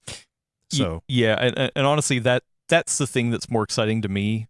Having the graphics module, just something about it is like, okay, well, you're going to get a compromise in some other way. Then why would you want this 16-inch laptop? Like the 13, I like the 13. I almost got one for my wife Lindsay, and because I was like, oh, I love that idea. You can change out the ports, you can change out anything you want. You can upgrade it later if it's starting to feel a little pokey. I like that. This one, the 16, you're like, okay, it's 16, it's bigger, it's got more power, or has the option for more power, but it's going to be constrained because of, future upgrades. Who knows with that GPU? But I like thinking of it more as like, oh, this adds an even more level of modularity to a bigger laptop chassis that you want. So I think it's probably the best to not think that this is going to be, just because it's bigger than that, it means it's just going to be the an awesome powerhouse of power. It's more like, oh, it's bigger, so there's even more options for expandability and upgradability. I mean, it has what six of the expansion slots on the side, so it's already bigger that way. That's how I'm seeing it. I guess it just then comes down to, okay, well, if you're not going to put a GPU in that slot, then what kind of stuff would you? I don't know. Yeah, more storage, different accelerator cards, maybe an AI accelerator, who knows? I mean, but they haven't talked about anything specific, so that's what I would want to see. Because if it literally just goes nowhere and ends up being just a GPU kind of expansion thing, and the GPU thing kind of goes at nowhere, Yeah, but the cool thing is, again, their philosophy is like, hey, do what you want. Here's the design. We have these connectors. Here's how you do it. Build your own. So people could build their own, add-in modules for this laptop. So also good point. A couple of people in the chat are pointing out you could get a new CPU upgrade with a better APU, or an APU upgrade, so that you actually get a better GPU on the CPU itself. So yes, there are ways to do that. But I think a discrete GPU is typically hopefully going to have more power in it. So Yeah. No, I mean, the cool thing is, say you can integrate a higher performance, Ryzen or you do an Arrow Lake or Lunar Lake or whatever when you've got the Intel rolling their fatter IGP in there, and then that bay could be used for other things if you don't need the power of discrete GPU. So we'll see how it goes. Yeah, I mean, we should try to get our hands on one. Like, I would love to actually do like a live build. Oh, yeah. Like maybe one of us has a 13-inch that we're upgrading live, and the other one is like actually building the 60. Because you can build it, or you can buy it in pieces, and you can buy it already configured. Right? Is that correct?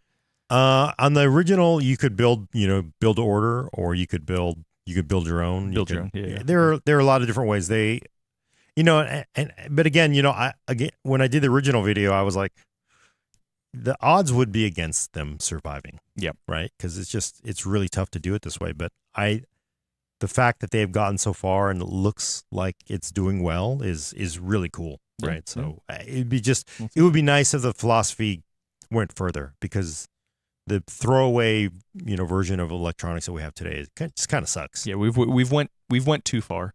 We've went too far with that. Yeah, even though it's not as bad on laptops, it would be nice, and on phones, obviously, because phones and tablets are the worst, absolute worst for throwing away.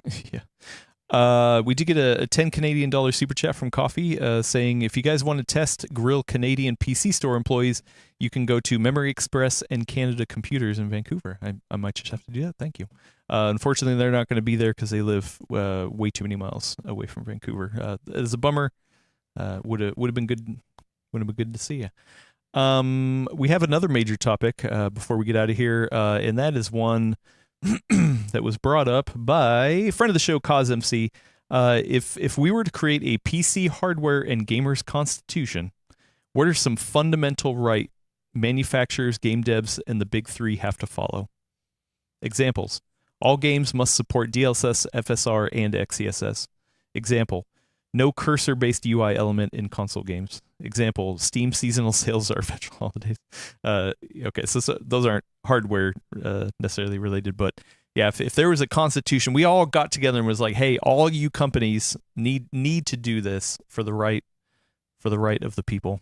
What is the people's constitution for PC building and gaming? Wow. That's a real tough one. I actually like that first one, having all games support all levels of upscaling technology. Obviously, that puts the load on the developers, but it is good to have. It is good to have those options. Yeah, I think the thing is what are we talking about? Because we're talking about inalienable rights, right?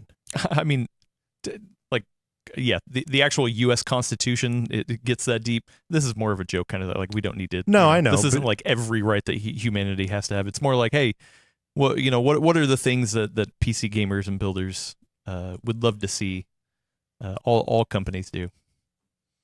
Yeah, gosh.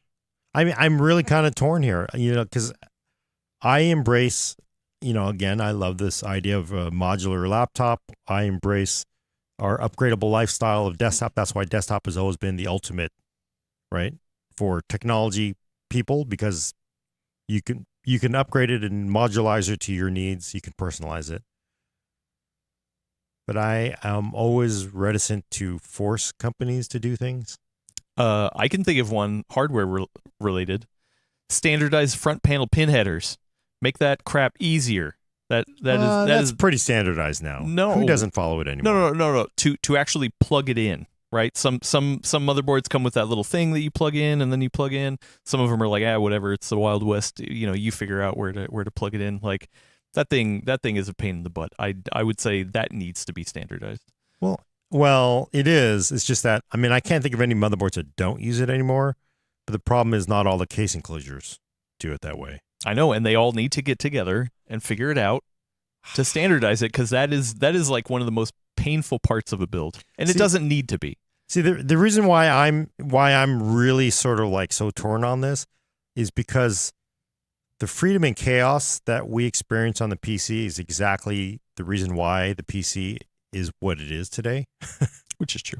So I don't know how you basically force these companies to do things under the guise of freedom when you're actually constricting them. So if a developer is forced to add XeSS and DLSS and FSR and whatever upscaling tech you.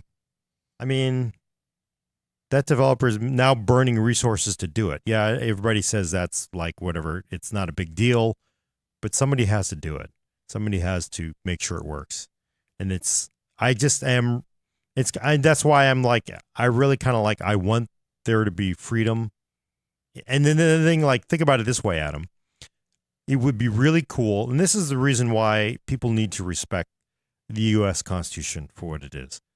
It's obviously imperfect. It's a developing, living document. It's been improved upon. It's been interpreted. But if you're making this document, it'd be really easy to say for our PC that all desktop PCs must honor ATX specifications, right?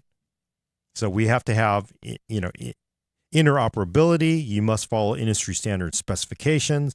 You must be able to work with other partners. You must be friendly with everybody. So, but that's exactly, we have that already, and it's locked us into a form factor from the 1990s. And we are unable to make a change. We are unable to break out of ATX. And even though that's actually handcuffing us in many ways, how is that a good thing? I know this is supposed to be a fun exercise, but I'm like, that's exactly. Gordon, you're getting way too deep. Believe me, when like they're like, hey, you know what? I'm wearing this hosiery. I got this stupid ass wig. What's up with these outfits we're standing around in the founding fathers, right? Like you're like, this is ridiculous. They're the arguing that they must have gone through, like over because the stuff that I just can't. I just don't know how we're going to make it freer by taking away freedom of people, companies being able to do things differently. I that's why I'm fundamentally what do I? So that there's like all CPUs must use LGA, or all actually, you know what? LGA is hard to repair. All CPUs must use PGA, and we must have this pin count. You know what? If we had done that, the entire world would be like Apple based by now, because you would have handcuffed the entire PC so hard in power and IO and everything that we would be like, oh, can I buy a new MacBook now? Because that's why I know I've made this entirely unfun. Yes, Gordon, you're taking this way too serious. One thing somebody said earlier was IO shields. All motherboards should have built-in IO shields. Or why don't we actually stop using IO shields and redesign it for something that makes more sense? Do you really need this block where it is? And that's why I'm just like, I don't know what I can't force. I would hold on. Okay, think about it this way: what things bug the hell out of you about building a PC? Oh well, so the problem is there's definitely things, but again, when I put that in the Constitution, do I think so engineers design the motherboards, they lay it out, and then somebody takes the design from the layout from the engineers, and then go like, well, this is DIMM, this is DIMM 1, 2, 3, 4, or A1, A2, yes. B1, B2. Yeah, we need but to it's figure laid that out shit out. completely backwards. That doesn't make any sense. But because the way the engineer basically did it, because you're engineers, by the way, this will actually confuse the customers. But you need to populate slots A2 and B2. What? Why would I? And then it's like, why is it? And why is it? Yeah, that bugs the hell out of me. And it would be nice if they actually said, we need to have somebody writing documentation, and the person who said this is going to be silkscreen on the board to say this needs to be labeled in a way that is friendly to new builders or consumers, right? That would be nice. But would I force people to do that in a constitution? Like, no, this is. Boris Zero said, I thought the question was supposed to bring up good ideas, not the worst possible ones. No, because I mean, that's exactly the problem is when you're trying to create a document to guide you, it could immediately turn into tyranny, right? It's a tyranny of it's a tyranny of the majority, right? Because everybody wants this, and like, I'm sorry, I made this totally unfun. What? But like, yeah, definitely try. Like, I could say encourage. That's again, and the reason why people like, if you want to bag on these like standards organizations, they can't force people to do things, but they can encourage them, which of course means they're going to do things their own way. But I would encourage motherboard vendors to label motherboards in a way that is meaningful and easy to understand for consumers. Like, Well, there you go. this slot is You like, you just made one. no, I Perfect. didn't, but I'm not gonna, but that's not the same as like, All to right. like for Okay, me, so- Constitution's serious. okay, so Constitution class, that's a classic yeah. starship. Cause MC, here we go. You used the wrong word. You triggered Gordon by using the word Constitution. But, so Like, when that's- we encourage people, like, you know what, this all right, all right, here M.2 we go. slot, The PC Builders Bill of Rights. Bill of, that's serious too. Oh, geez. All right. We're This is we're like, going to these trigger are- you on everything. These are Okay. it's like the pirate guide. They're guidelines. They're not really rules. They're guidelines. Okay. We would strongly encourage motherboard vendors to label silkscreen everything on the motherboard in a friendly way to consumers. Example: DIMM slots should be laid out in a manner that is easy to understand and Ooh. also follow a industry standard. Here we If go. MSI does it, if Gigabyte, if you all do it the same way, everybody does Gordon, it here we that go. way. The PC Builders Manifesto. Oh yeah, okay. Manifesto. There would be we good. go. Okay, Manifesto would be now good. he feels better. Now All he right. feels better. All right, here's another hold thing. on. VC Jester, $5 super chat. Thank you so much. Has a good one. I bought it. I get to do what I want with it as long as you do not try to make the seller warranty my screw up. I like that. That's a good one. Yeah. No, definitely. I screwed it up. I overclocked it. I blew it up. I'm going to eat it. I'm not going to make, yeah, that's a good one. Like, I also think, like, hey, can you make it so the motherboard actually says, and some of them are getting there, M.2, slot 2, direct CPU attach. M.2, Ooh. slot 3, PCH or chipset, right? Or that would be nice. That would be really nice. Yeah. I There you would go. I would in, really in dig your that. manifesto. In your manifesto. In my manifesto, I would say that. What else would be really good? What are some? Obviously, I'm with you on front panel. Definitely, it would be nice. We've all grown up now. You can use a uniform block. Maybe the way to do it. So the problem is, a lot of the case vendors have the split connector. Mm. Because, like, well, what if somebody has some old POS motherboard they're trying to connect that doesn't have the uniform block that the Intel front panel block, right? Mhm. So they all split them. Well, I would argue we're now reversed. Now, most people have the Intel front panel block, Mhm. and it's the weird ass people trying to use some ancient POS that has the non one. So what you should do is, on the case, use a uniform block and then have an adapter for the non, to split, rather than taking a split up one and having to join it together, right? So that would kind of solve it. That would be a good one. Yeah. Okay. Yeah, that's a good one. Yeah. Yeah, I had no idea this was going to go down this way, but How about labeling? And a lot of this is motherboard related, oddly. And then how about labeling the PCIe slots to tell you physical and electrical easily? That's a useful one. oh yeah, or lanes.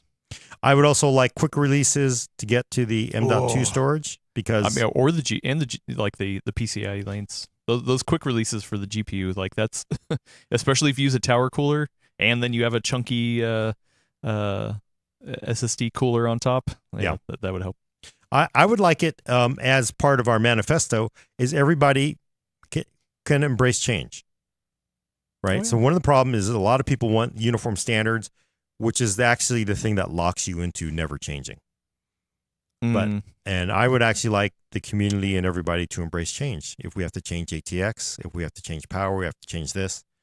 Maybe it's okay. You don't have to do the freak out about it. Maybe if Intel and AMD decide to closely integrate CPU and GPU a lot closer than we expect now, maybe you don't do the freak out, right? Maybe that's just, if it's just the way it is to be better, then we do it. But, people have to be able to embrace the change, and people just can't. They're so inflexible now that if they can't use some case they bought 25 years ago and some power supply from 18 years ago, they start flipping over stuff because they can't use it. So maybe once in a while, it's okay to buy new hardware. Yeah. Right.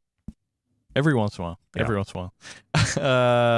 A couple more quick rapid fire ones, and then we're gonna get out of here because we're starting to go a little long. Friend of the show, Master Procrastinator asks, "What's your favorite expression? Bonus points if it's another language and just sounds weird in English. Do you have a favorite expression?" By Jove, good golly. What's an expression? I don't know. I mean, it's usually an insult, and I can't repeat it here because it's a family-friendly show. I think I could summarize it as "go F yourself" is probably Okay. I realize though, I've been saying that for a long time, but that's like a Bill Burr line. The comedian Bill Burr's got a great podcast. He says it all the time. Like, did I steal from Bill Burr? But I swear I've been saying that way before he ever did. Oh, well, you like to talk about the wheelhouse. Yeah. That's a good expression. But I'm not a fan of that. I'm actually not a fan of the whole you're not? wheelhouse thing. Yeah. Because I think it's so odd because the people who use it, are you like, and then some people think it's a baseball thing and some people think it's a nautical term, and neither of both sets of people who often use that whole wheelhouse term don't care about baseball or anything nautical. So that's the thing that kind of bugs me. They just say it because it sounds cool, like bespoke. Bespoke. So no, I don't. Other than "go F yourself," it's probably that's probably my favorite term. I do like to say that. So. Oh, a Great Scott. That's a good one. Great, yeah. Pow, right in the kisser. That's definitely a comic. Who says that? Is that a Superman thing? What? Was that Superman's editor? Pow, right in the Great kisser? Scott. Oh, Great Scott. No, that's Scotty. No, he never he said didn't that. say But I that. swear to God, that's like Superman's editor. Yeah. It's so funny to see like comic book era the impact of newspapers, the Daily Planet and Doc the Daily Brown. Bugle. Doc Brown. Oh, he did say that too. Yeah. Yeah. I swear though, Superman's editor said that. Here's the Starscreamus. What's the most innocuous, dumbest, clumsiest thing you've ever done that resulted in hardware failure? Oh, actual death? Yeah.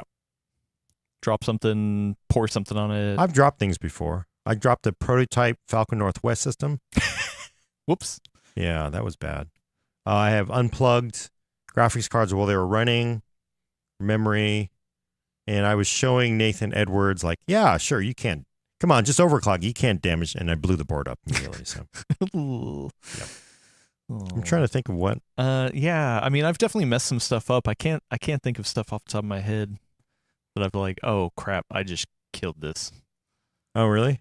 We did have I'm not going to say any names, but we did have a old video, a person who worked on the video team who was getting B-roll of a CPU, and then all of a sudden, the next time we saw the CPU, it just had a huge dent in it. Yeah. And the CPU did not work anymore. Yeah. It was not me or Willis. I'm not saying that. Somebody years ago. Yeah. Yeah. Lewis Law asks, what was the first CPU you fried? Huh. Well, I've never been a heavy duty overclocker at all because I'm too cheap. I'm trying to think. Actual fried. I think the only CPUs, I just think they're like, it would have been a review sample that I would have blown up. And I can't remember which one. But yeah, I have blown up CPU review samples. But not my own personal gear. Yeah, I don't think I've killed a CPU. Liquid RS, did Adam ever find that screw from the last build stream? Starscreamus asks, did Adam ever play any games on his 7900 XTX that I built on that last stream? Yes, I have been gaming on it. I got so to recap, I had a 7900 XTX that I thought was going to fit. It was the wrong one, so I put a different GPU in there for a time being, and then I did buy a 7900 XTX that did fit in it. And yeah, so far so good. I mean, I've been playing mostly Call of Duty on it, I guess. Huh. But the thing's running. If you want to see more information about temps and stuff, I actually did talk about it in Discord earlier. But yeah, that 7800 X3D and a 7900 XTX been pretty good. Yeah. No, I had a couple questions. What? First one is, what tower case didn't fit that card? It was the Fractal Terra. Oh, really? Is that a full tower, mid tower? Kind of like. I don't know. What do you think? I don't know. Is it? Because most tower cases will fit a graphics card. I'm just trying to figure out which. Well, actually, tower. that's not true. The Fractal North, which is a mid-tower case, does not fit long GPUs. So. But I know. But what case did you have that problem with? The Fractal Terra. Is it a mid tower? Nope, that's small form factor. Oh, okay. And then the other question I have is, how's your experience been with gaming on Radeon? Because it feels like, and I don't know where this is coming from, over the last couple months, there's been this huge groundswell of anti-AMD sentiment based on driver support. I don't know. It feels sometimes like the whole tide is flipped. Now everybody says gaming on AMD is terrible. It's just like what I keep hearing now. It's like, what? You guys weren't saying this 6 months ago, but how's your experience been with gaming on it? First up, I was curious to see idle power because I remember last week, Jared from Tom's Hardware was talking about high idle power on his 7900 XTX that he was trying. I have not. For me in my in that system that I built, it's idling about low 30-ish watts is what idle is at. So I'm not seeing on that specific 7900 XTX that I'm running. I have had a couple weird issues in Call of Duty specifically where if I minimize the game and I brought it back, there was it was just really choppy frame time hitches, and so I just had to shut the game down and relaunch it. That could have been because my TV supports FSR and maybe I didn't put FSR on correctly. I'm not quite sure, but it did resolve itself. I mean, once again, I haven't played a ton of games. Most of it's been Call of Duty, but no, I mean it's been working good for me so far. So I don't have anything specific to bring up at this point. So. Oh, okay. No, I'm just wondering because I mean honestly, I have not actually gamed on an AMD GPU in a long time. I haven't been doing much gaming in a bit, but it makes me want to just try it because it does feel like everybody just wants to come out and kind of bag on AMD for drivers, and I don't know if that's just the usual. Internet is just kind of down, so they just want to say something crappy about somebody. So could be. Well, and yes, to that point, I mean that was one of the reasons that I wanted to switch over to all AMD as well. So 7800 X3D, 7900 XTX. I did during the live build. I actually did leave it up to people because there was a 4080 that fits in small form factor, and so I was like, hey, go one way or the other, and the chat. It was 64% was said 7900 XTX. So I was like, cool. All right, I will try it. I am curious to use it as my daily machine for a while, but nothing really to report at this point. I mean, temps have been awesome. I haven't even had to do any manual fan tuning or undervolting. I know I could save a little bit of heat that way, but it also just hasn't been a problem. So okay. Man, we got a lot of really good questions. A friend of the show, Coffee, asked a lot of really good questions. So I'm just gonna cherry pick from one of these. Let's see. What are some of the AI applications that the Full Nerd crew utilizes in their day-to-day life? Gordon, you use one very specific. All the time. Oh, you mean NVIDIA broadcast? Yeah. Yeah, broadcast. And also I'm specifically the eye tracking thing. Yeah, no, and it does, again, it works. It does it gets a little odd, but it does lock on well. I'm a big fan of the Topaz Lab stuff. Check that out. Really advanced video and image processing stuff. Really cool. So what about anything non-hardware or non-PC related, like ChatGPT, so that's cloud-based stuff, or even AI assistants, like Google assistants. I do have Google Bard on, and I'm trying to figure out how to turn it off now. Because I was just saying to Mark the other day, Mark Hochman, reporter over at PC World, I just want to turn it off because it feels like it's like a total waste because you do the search, and it gives you the result. And it's the AR result of here's a generative result of their search, and it's like, okay, whatever, this is baloney. I scroll down and immediately it's like, wait a minute, basically it's just copy and paste from the top result, almost 90% of the time. It's just simply, why am I wasting time with this? Why don't I just do exactly what I did before, which I search for something, the first result, which is from a website where you assume a person has written a story or researched it. And all they do is just copy and paste like the summary of that website really? It's just like, and then there's a little bit of lag because you get the result, the result pops up and then a generative AI thing pops up. And then it's like, it's a complete waste of time and it's a lag when I could just simply scroll 2 inches and read the results. So I'm like, okay, how do I turn this off? Because it's actually pretty pointless now. I'm very unimpressed by it so far. So I'm trying to figure out how to fire Bard. Well, there you go. Couple more here, and then we will get the hell out of here. Starscream, friend of the show, Starscream, has the AM5 Ryzen 7000 CPUs stopped catching fire? Whatever happened to that, Gordon? That's one of the problems where it felt, even originally, it felt like the freak out was way, way oversold by everybody because it was repeated and repeated and repeated. I mean, I don't know what the actual result was, but it felt like, maybe less than a dozen that we know of. There weren't a lot of incidents. It didn't continue on. As we know, there are still incidents of 12-volt high power melting. Looks like it's mostly with some adapters. At this point, I'm not seeing it elsewhere, but I'm not seeing a lot of reports of the X3D parts nuking themselves. Whether that's because it was all solved with, BIOS updates. Obviously, it was a bit messy to get there, or maybe it was just a tempest in a teapot. I don't know, but it did feel like maybe it wasn't as big a deal as it felt like. So that's why I'm like, this is not a grand conspiracy. We're ignoring it, but you don't.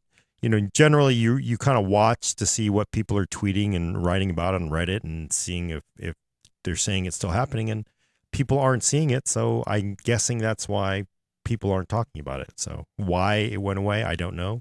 Was it not as big a deal in the first place, or was it fixed by the subsequent BIOS updates?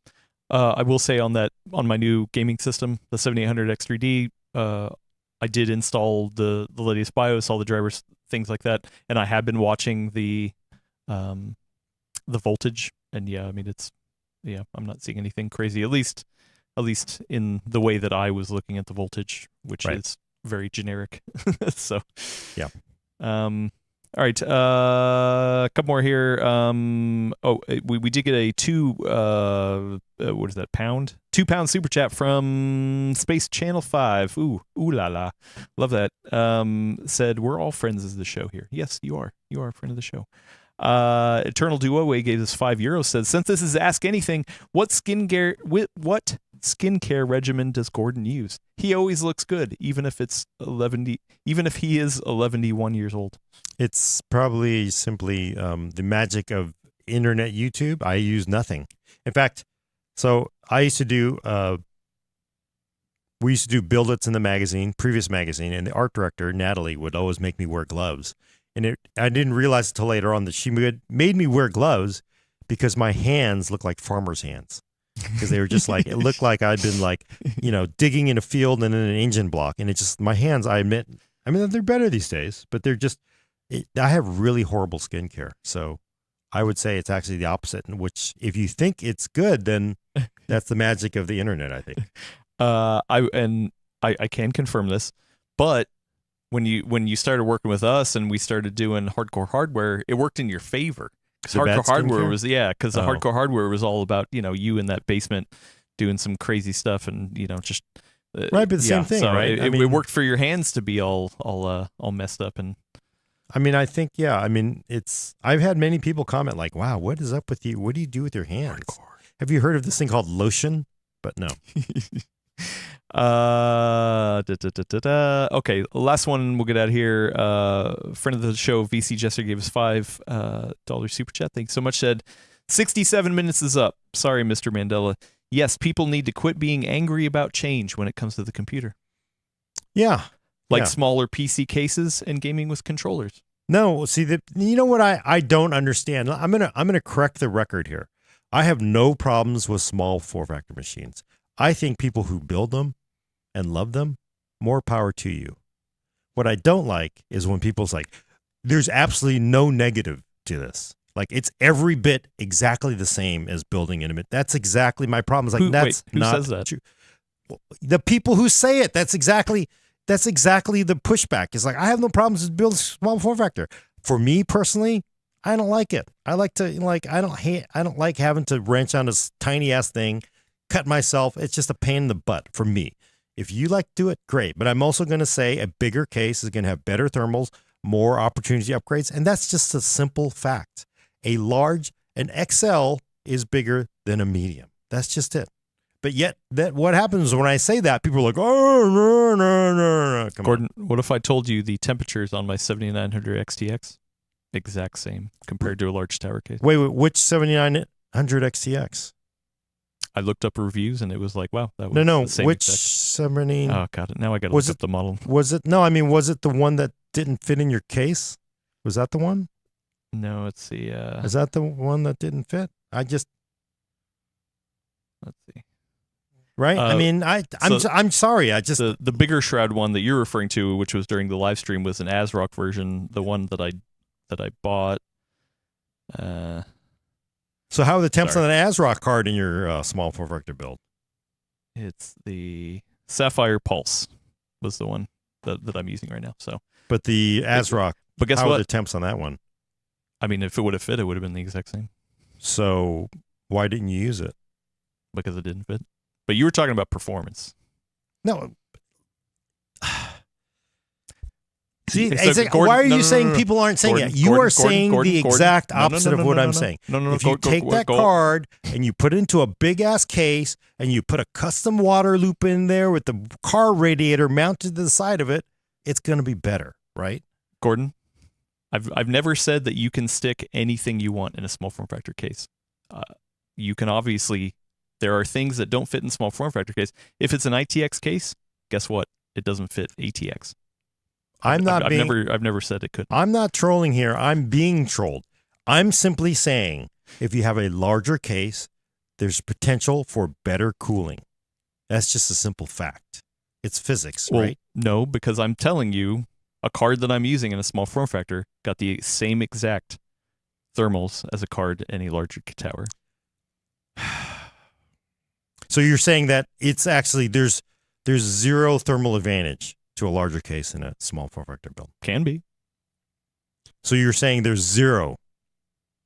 I'm saying the card that I'm using, I cross-referenced, and it has the same exact thermals in this small form factor case compared to whatever tower they were using.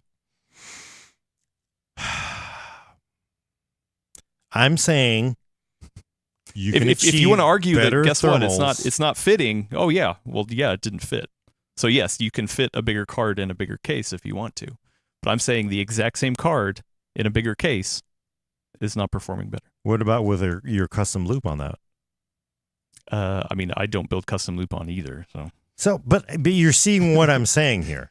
Is you can do a custom loop in a big ass case. Actually, you can do a custom loop in a small case. Yeah, you can. You've seen Optimum Tech's videos. And I'm just saying, it's just, look, I don't understand why we're even talking about this because it is simple fact that a larger case with a bigger footprint is going to give you potentially much better thermal headroom. Right? That's just simple. That's just it's okay. Almost like we should. It's almost like we should test it. I don't need to test it.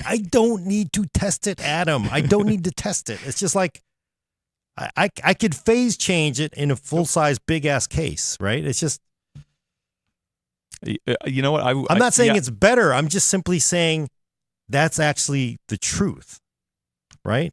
No, but you're saying that a small form factor case is going to be thermally constrained by the nature of it being small form factor. And I'm saying that is not the case. It doesn't have to be the case. And every time I throw an example of phase change or custom loop.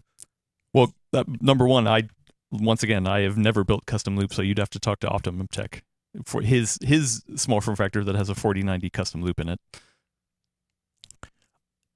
And do you think he would say that, yeah, if I put this with larger rads in a bigger case, I will get better cooling? So if the question is, can you fit more to get more out of a bigger case? The answer is yes. Yes. That's all I need you to say. That's it. Yes. That's it. Guess what? Small form factor cases are smaller than big cases. Yes. Yes, that's it. That's basically it. That's fine. And build your small factor. More power to you. It's fine. It's fine. But I'm saying a bigger case is better for cooling if you go there. Right? I mean, it's just No, a bigger case can fit more if you want to. I don't even know why. This is pointless. This is like, Actually, yes, Starscreams, we should get Optimum Tech on the podcast. That actually would be kind of fun. I'm sure he will agree with me. I don't know him personally. But you know, the thing is, here's the argument. Here's where it gets. Yes. Yeah, you'll be able to get better temps in a larger case with more cooling. Good. Does it matter? Are you achieving 50% better? Maybe not. Are you achieving 10% better? Is it worth it? Isn't it better to have a small...